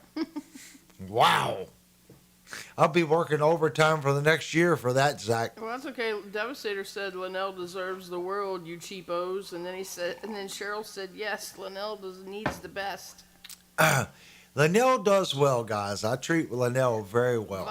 Vox said Linnell needs a Dumble if Avery ever Oh my gosh. If Avery ever lets her play her guitar. A Dumble. Yeah, Dumble. If you could find a Dumble under $5,000, that would be amazing. Oh my gosh. Thank you so much, Mr. Jupe. Again, that right there, guys, is what funds the channel. Something. Where's the guitar giveaway? We haven't went over it. I see the numbers going up. You want to win a guitar? We got a guitar for you. We've got a JS 500 that just entered the home. That's this month's guitar giveaway. We are doing the drawing on November 29th. Last month's winner is in the chat right now. Mr. Trucker Bob, last month's winner. We did have a winner last week. That's Mr. Steve. He's in the chat. We also have Mikey. Mikey was a winner. He's in the chat. And I think our very first winner, Birdman. So those are the winners on the channel right now. It's really simple. You've got to be publicly subscribed to the channel. And the only other condition is you got to go to our Discord server, go to the opt-in on the free guitar, and say, I want entered to win. If your name on Discord is different than YouTube, please put on there, I'm such and such on YouTube. And that's it. And you can ask the winners that are in the group right now. It's really simple. That's all. Publicly subscribed and say, I want to be entered in the guitar giveaway. It's a beautiful guitar. It has a Wilkinson bridge, nice pickups. It's green, roasted maple neck. Oh, thank you so much, Trucker Bob. Beautiful guitar for next month. Now, here's the caveat. We need a lot of people to enter because we already have Vegas polls going on right now on odds of Trucker Bob winning this guitar again. So if you don't want to enter the contest on winning the guitar, you might want to put odds in at Vegas on whether or not Trucker Bob again wins. Because if you watch the two streams, he didn't just win once. During the test, he won multiple times. And we thought it was funny when we did the real test the next day, he won it again. So there are Vegas odds on Trucker Bob. So right now, you might want to bet against Trucker Bob. The odds are in Trucker Bob's favor as far as winning. So if you're a gambling person, you go the opposite direction to win more money. But go to Discord, log in. It's a cool guitar. And believe it or not, I'm already in negotiation for December's guitar. Now, December's going to be weird because of Christmas, but we will be doing a giveaway. Might skip a month, but I am in negotiation with the next guitar for December. It might be a December and January thing, if that makes sense, because that's about where we'll be with this guitar, to be about a month and a half. Trucker Bob's not entering this one. He said the next one he'll enter. Oh, well, shoot. They want all the Vegas odds. I got to call my bookie. That's what you got to do, guys. I see we're up to 26. It kind of goes 20 to 34, down, all over the place. I want you all to reach down, hit the like button, and consider subscribing. It's a small channel. We try to do as much as we possibly can for the viewer. So, topic right now: would you buy a small amplifier, or would you buy a little modular pedal and use some headphones and build on the system? Um, I like amplifiers, and right now I'd be kind of torn. I think I would be torn between the Katana, just simply because I know there's a difference, okay? When you crank an amplifier, when that speaker moves air, that's what you feel. That's why I love my four speaker cabinet over there. When I turn up that four speaker cabinet and I turn it up, you can feel it. You can feel it in the room, that the sound pressure of the air, of it moving in the room, it gives you that feeling. Modelers and headphones, that's something that's missed. That's not moving the air. It lacks that. So I get the amplifier thing. It's one stop. $400, $500. You can buy a nice little amp that's a modeler, lots of power. But you can also do that with the floor unit. You just got to turn around and buy, a powered speaker for it. So that I guess that's the topic of choice. She is looking. I think it's a GTX. Actually, let's just make this stream completely worthless. Fender modeling amps. All right, we're gonna go here. I'm gonna hit Discord. I know I labeled my button Discord, but it's basically the screen thing. So here's the GTX 100. She did look at this one. I'm pretty sure the one she was looking at was the 50. So yep, right here, $419. So this is the amp that she's looking at purchasing. If anyone that is watching this stream right now, if you know someone or you personally own this amplifier, please post in the chat window. You don't have to be a subscriber to post here. I don't require you to be a subscriber. She's thinking about it.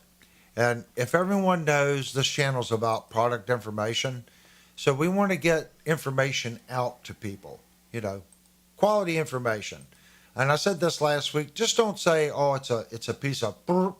Tell me why it's a piece of burp, or tell me why you like it. What features or what does it do to make you like it? That's the information we need.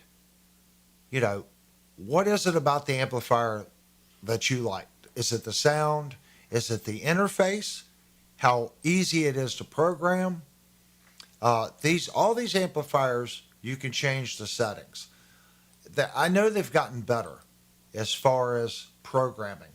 Nothing could be more of a nightmare than my SGX 2000 to program. Trust me. I know people talk about, the Helix is such a nightmare to program. My quad torque, no. When you master programming the late 80s, early 90s units, then you can tell me what a nightmare these newer units are. So nice. Devastator says he's played with them. They're decent. It has a Celestion in it. Yeah, I just saw that in the photo. It's a Celestion 80. I don't know. So I played through this today, and they had it for $1,500. Again, I thought all the sounds that were modeling Fender stuff, I thought were phenomenal. They had a Fender twin reverb sound on this thing. It was stupid good. The hard driven distortion tones, I think, needed a little work. And I know Fender's really not known for the hard distortion thing. It's a modeler. In a year, when Fender starts updating their patches and stuff, I think that will come around. Now, something I really liked, okay, see where my little cursor is? That is a floor switch. Okay. And what I'm curious about, this is also a potentiometer. So as you go up and edit, these become potentiometers on the effect that you use. Now, when you're on stage and you're using it as a stomp pedal, I'm sure that these aren't active as potentiometers. It has to be in edit mode. But I thought that was a cool way of putting the floor switch to be more than a floor switch. So this actually turns and becomes a potentiometer. My only question is, if you're using this thing as a stomp platform and you're stomping on this thing all the time, how much longevity is the potentiometer? I'm sure it's not a potentiometer. It's most likely using Hall sensors.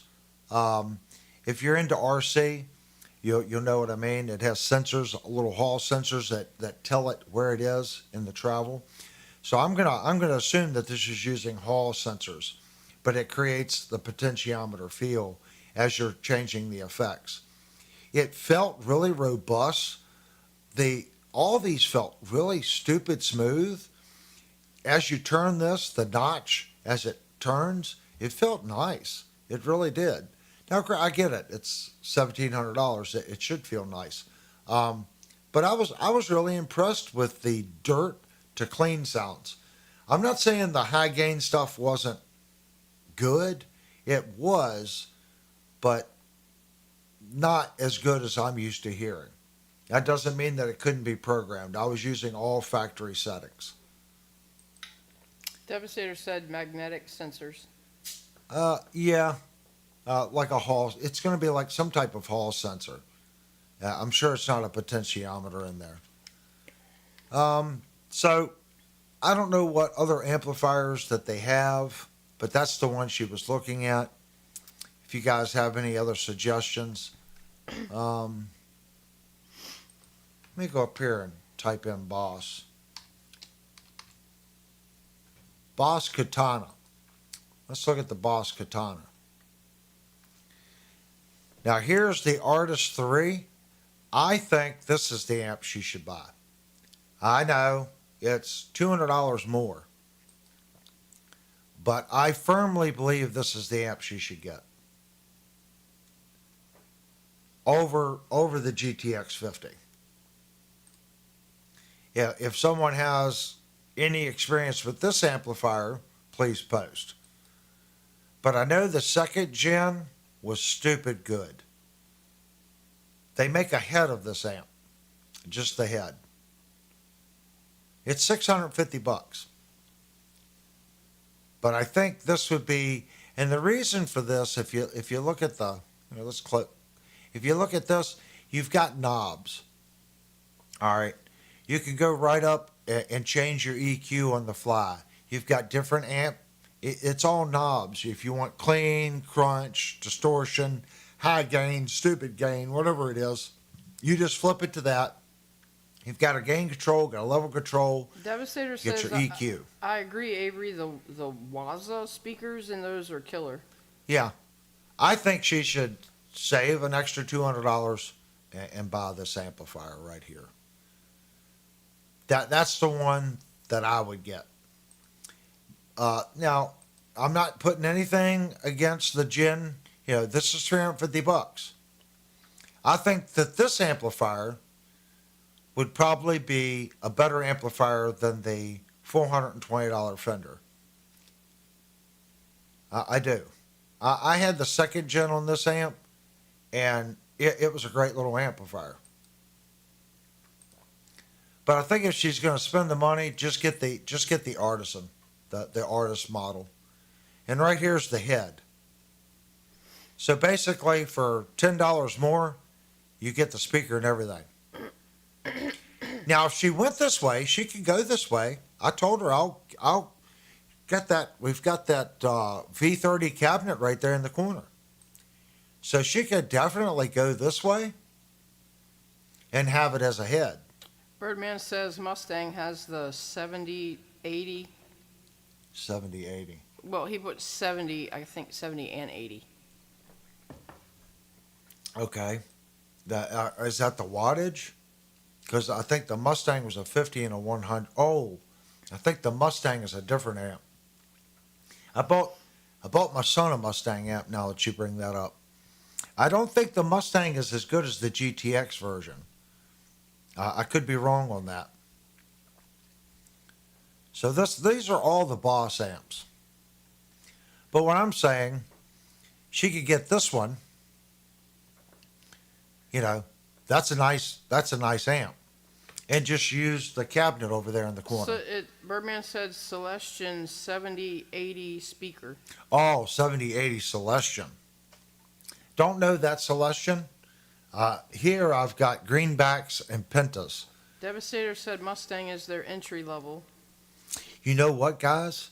She could take this this head right here, and plug it into the penta cabinet. That would be stupid. That would be stupid good. The neighbors 2 streets over would hear me. Well, you don't have to turn it up. That's the advantage of a modeling amp, honey. I know I don't have to. But you will. She can get light. She can get all the distortion at a lower volume with the pentas. With this, I think I might have to talk her. Look, they've got an open box, honey, right now for $563. That's only basically $130 more than the Fender. Well, you know, if I use the penta cabinet, you're going to have to find something to put all your stuff on. Stuff on. So that gives me an excuse to actually buy a guitar service tech cable bench, guys. You already have an excuse. You have it everywhere. I got guitar stuff in every spot in this house, guys. I know it probably looks organized, okay, as far as what you guys see, but there's guitar stuff everywhere. Even on this bench, look right there. There's 2 Floyd Roses just sitting there. Steve said Linnell needs an Engel. Oh my gosh, I need an Engel. But what do you guys think? I mean, if she's going to spend $450, I think she would be way ahead of the game. It depends on what she said. She's never going to take it out of the house, so it being portable doesn't matter. When we go out on trips, I take the little Line 6 Stomp. So she's more than welcome to use the headphones and the Line 6 Stomp when we're out on trips. So if it's just going to be here at the house, we have 2 nice speaker cabinets, guitar speaker cabinets. She can just get ahead. At least with that, she has effects. Vox said Plexi, definitely a Plexi. Well, I thought about that, Vox. I thought, you see, now you're going to make me go back. Now you're going to make me go back again, aren't you? All right, give me a second. Let me find this. Kurt said, get the Katana Artist. It has the Waza speakers, stupid good for the price. Yeah, the one with the speaker, not the head. I mean, she could get the one with the head, and then if she ever wants to plug it into the 2-speaker cabinet, she could. That makes sense. It's only $10 more, and you're getting the speaker. I get that. So just get it with the speaker, and if she wants to plug it into the 4-speaker cabinet, she can. Here you go. I'm going to click on this, and here's for Vox. This is the amplifier I was telling her to get.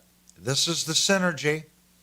Now, she doesn't get the Marshall module. I was just telling her to get the SYN 20IR. So it's a 20-watt head. It does have a clean channel, so she could use it without the module.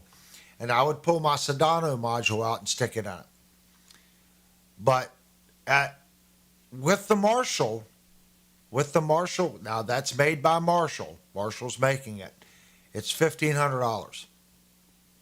That would be a stupid little power amplifier.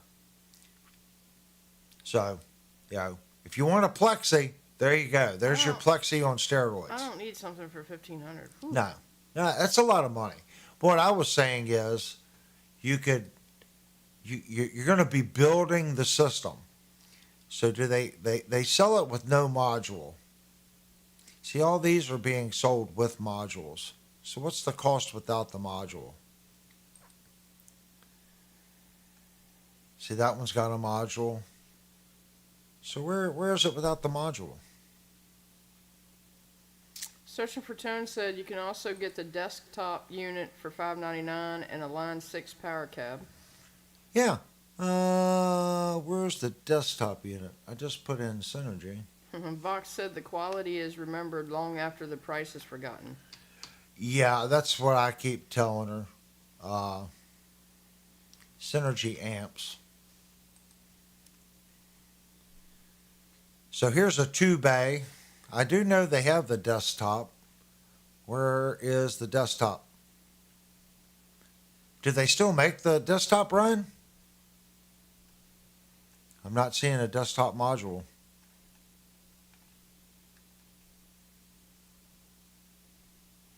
See? There it is.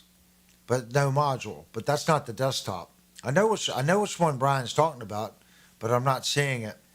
Brian said the Syn 1. Syn 1. SYN1. Yeah.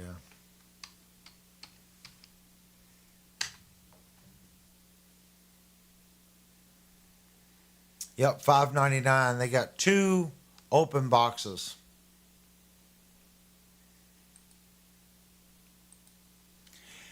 She could do that, and she could put the Sedano module on it, because I haven't been using the Sedano module.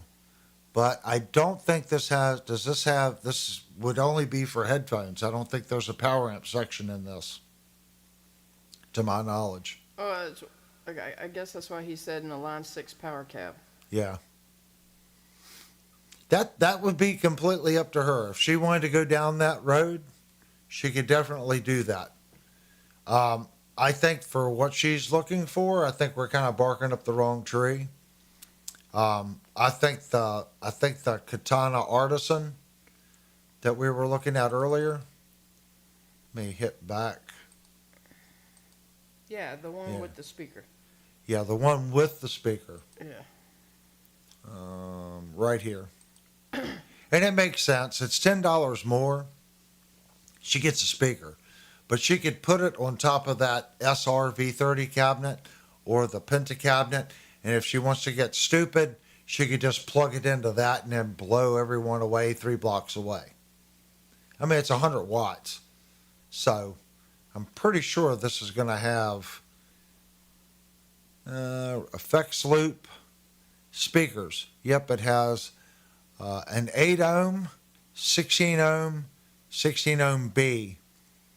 So it definitely have speakers out. So I don't know. I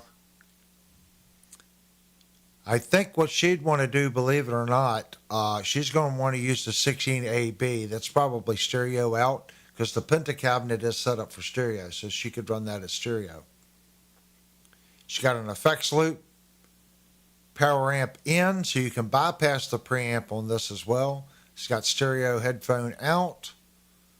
And then it has a line out ground lift. Looks like stereo record out. Looks like an USB-C cable there. It has an expression pedal plug. That's pretty nice, guys. That's my vote. You guys can put your thoughts at that price point. I think that would be the amp for her. You got to have something to play that new Jackson through. Oh. So now that we're on this, I'm assuming Christmas is coming. So what's on the list for everybody? Is anyone saving for something new?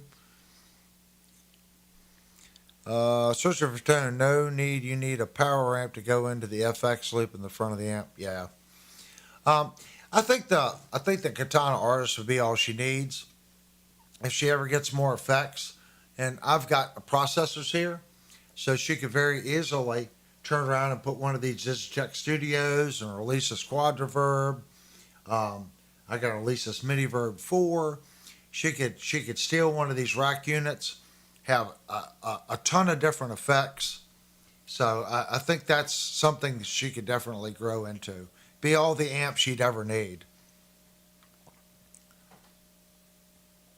Oh my gosh, Zach! If you want to score some points, spend at least $4,000. Wow. You do realize that I'm like a poor carpenter CNC engineer guy, right? just letting you know, I'm a poor luthier CNC carpenter kind of guy. AutoCAD. Yeah. $4,000 for me. That's a lot. That's a lot of coin. Sure goes, I want a piece. Okay, I'll box one up and we'll have it in the truck next time I pass through. Could be a week, could be 2 months, laugh out That's loud. Trucker Bob talking to Birdman. Oh, okay. Well, Birdman and Trucker Bob got something going on the side, guys. Okay. What's our next topic of conversation? I'm trying to see where we're at here. Sorry, guys. Technical issues. There we go. That's me and my little squirrel brain trying to figure out where I was on Discord.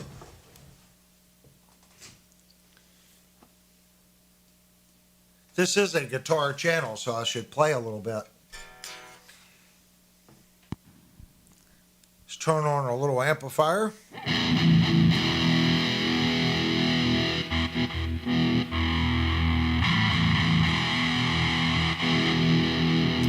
Said you would do anything for your woman, Avery. She believe me, guys. She's good to me, and I try to be good to her.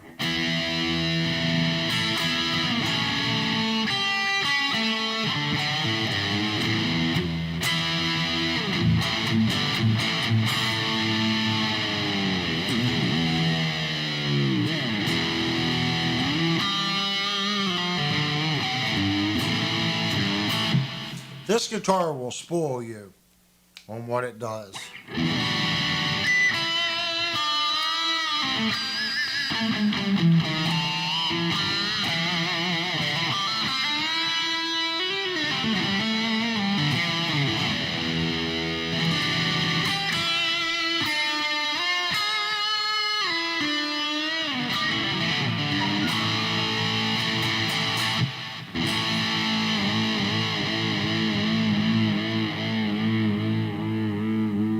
I like this thing. I can't wait though. Like I said, I did go and pick something up today for the next mod project. That's going to be awesome.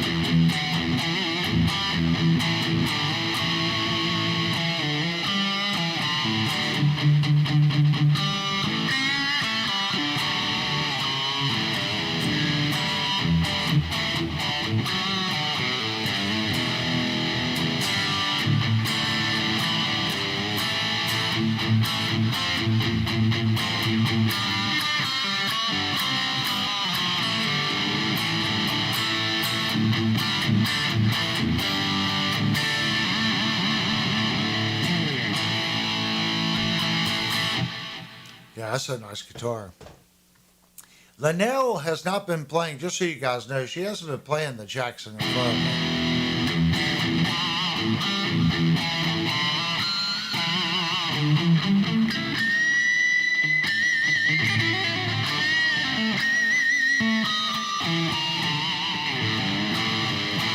You guys have to keep working on her. Eventually she'll come around. If you notice, she does talk more than she used to. She's just got to get used to it. I have to be comic relief. Oh, she's the comic relief.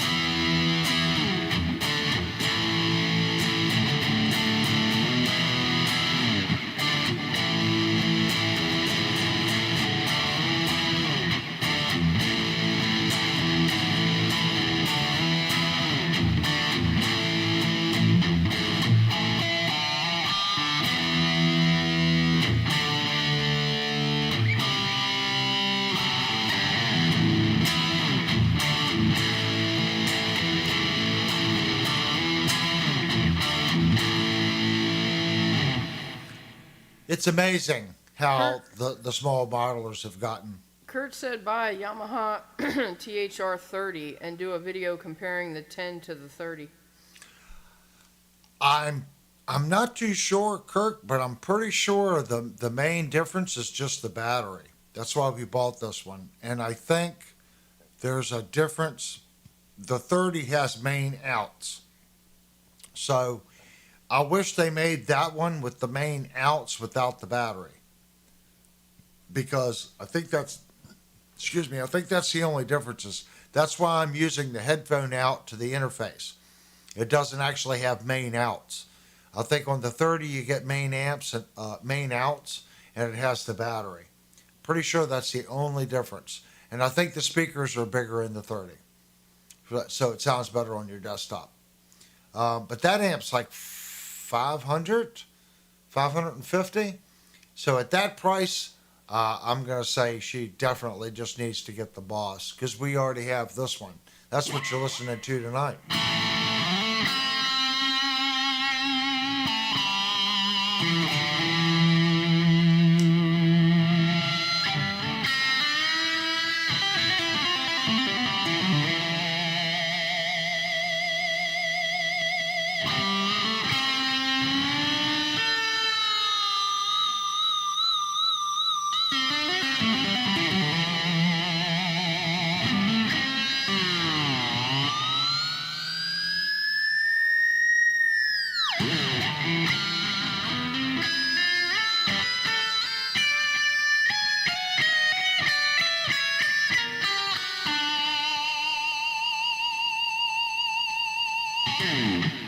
Missed a note there. When you go flat,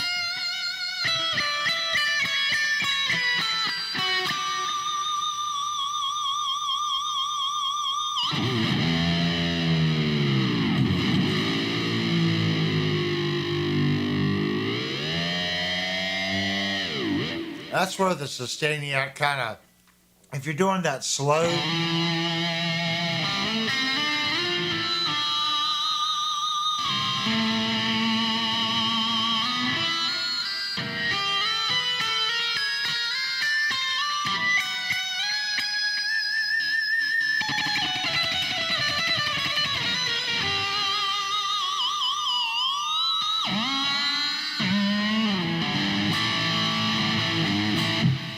I think it's cool. Like I said, I've got mine turned way down.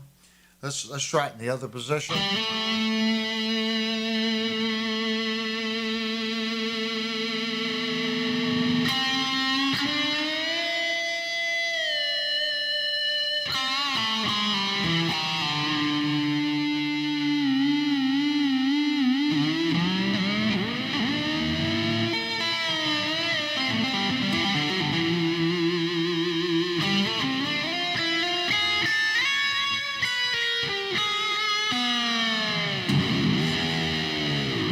Like I said, I've got it turned down. If you do that in the stock settings, it gets crazy. That was actually in our center position. Go back down to our bridge.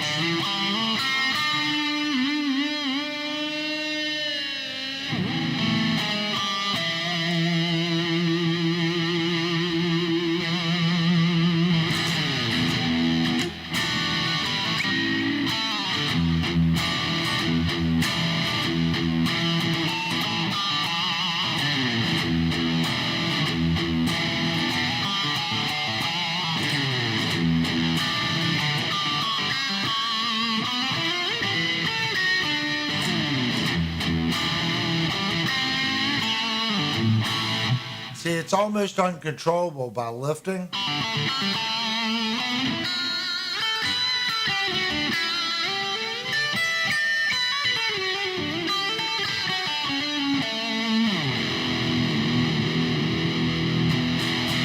I sat and I played with it for about an hour trying to get it. It's so much gain that you can get when you turn the thing up. It also kills battery stupid fast when you have it on those settings. But I think it does change the way the pickup sounds also. That's off.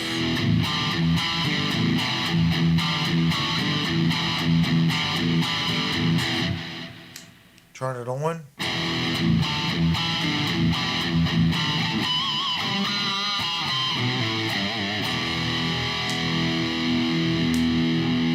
You hear it? I'm going to turn it on and off.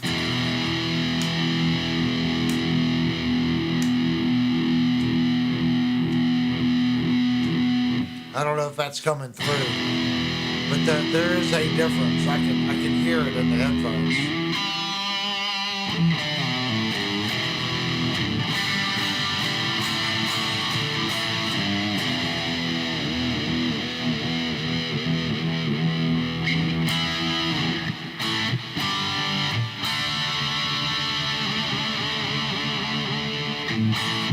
I think it sustains for doing normal work. I think it sustains just fine without it. This is a very hot pickup.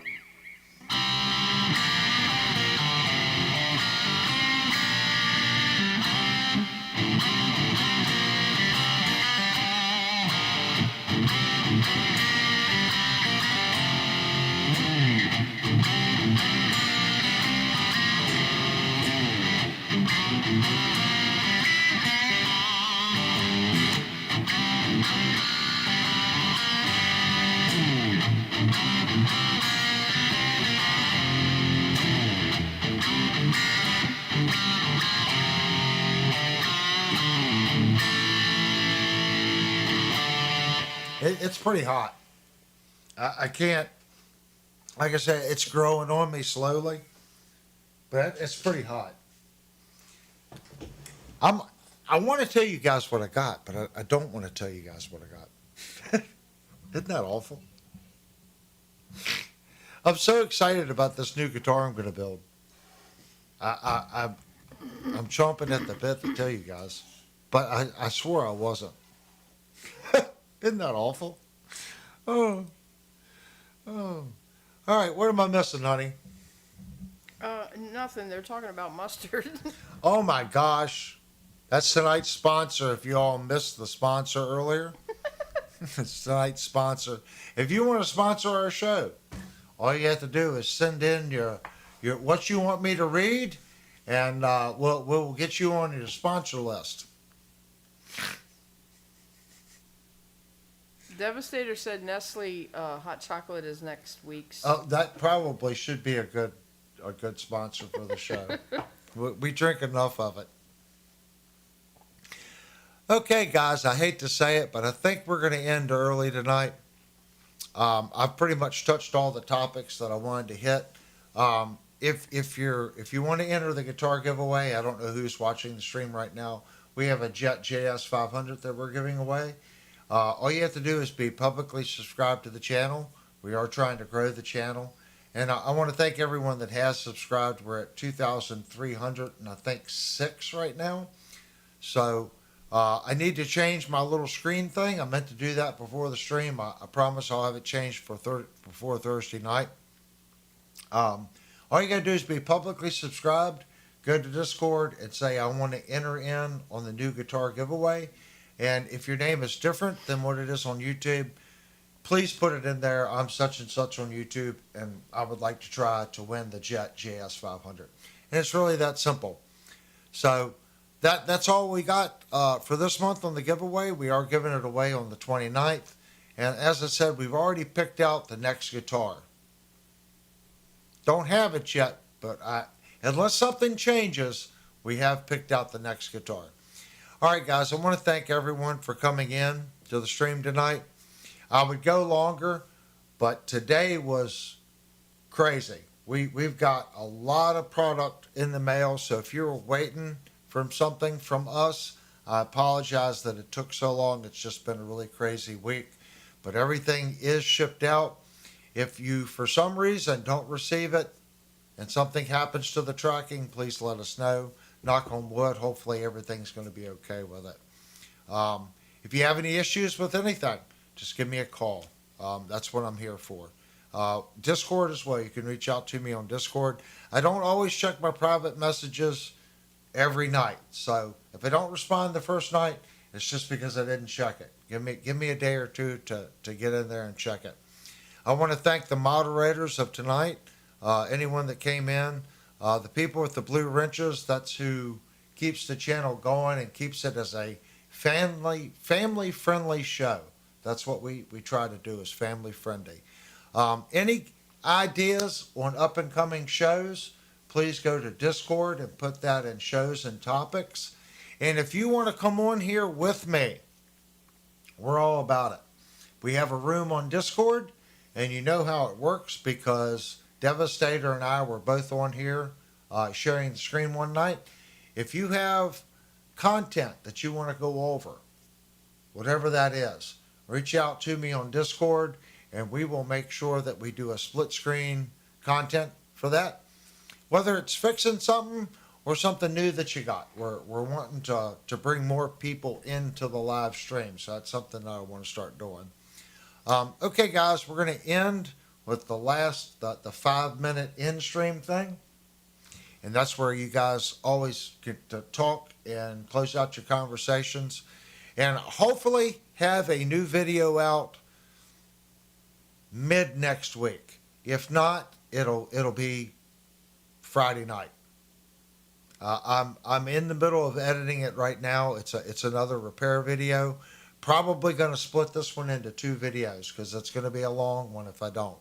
So it might be 2 1-hour videos. Anyway, thanks a lot, guys, for coming in. If you gave a super chat, thank you so much. Like I said, that's what keeps the channel going, and it allows me to pay the shipping fees to get stuff where it needs to go. It allows us to buy stuff to give away, and it also allows us to get things like this that improve the stream. So thanks again, guys. Hope everyone had a great Halloween last night. Everyone was safe. I didn't hear any horror stories. So hopefully all that went. And I guess I'll see you guys Thursday night. Thanks again, guys.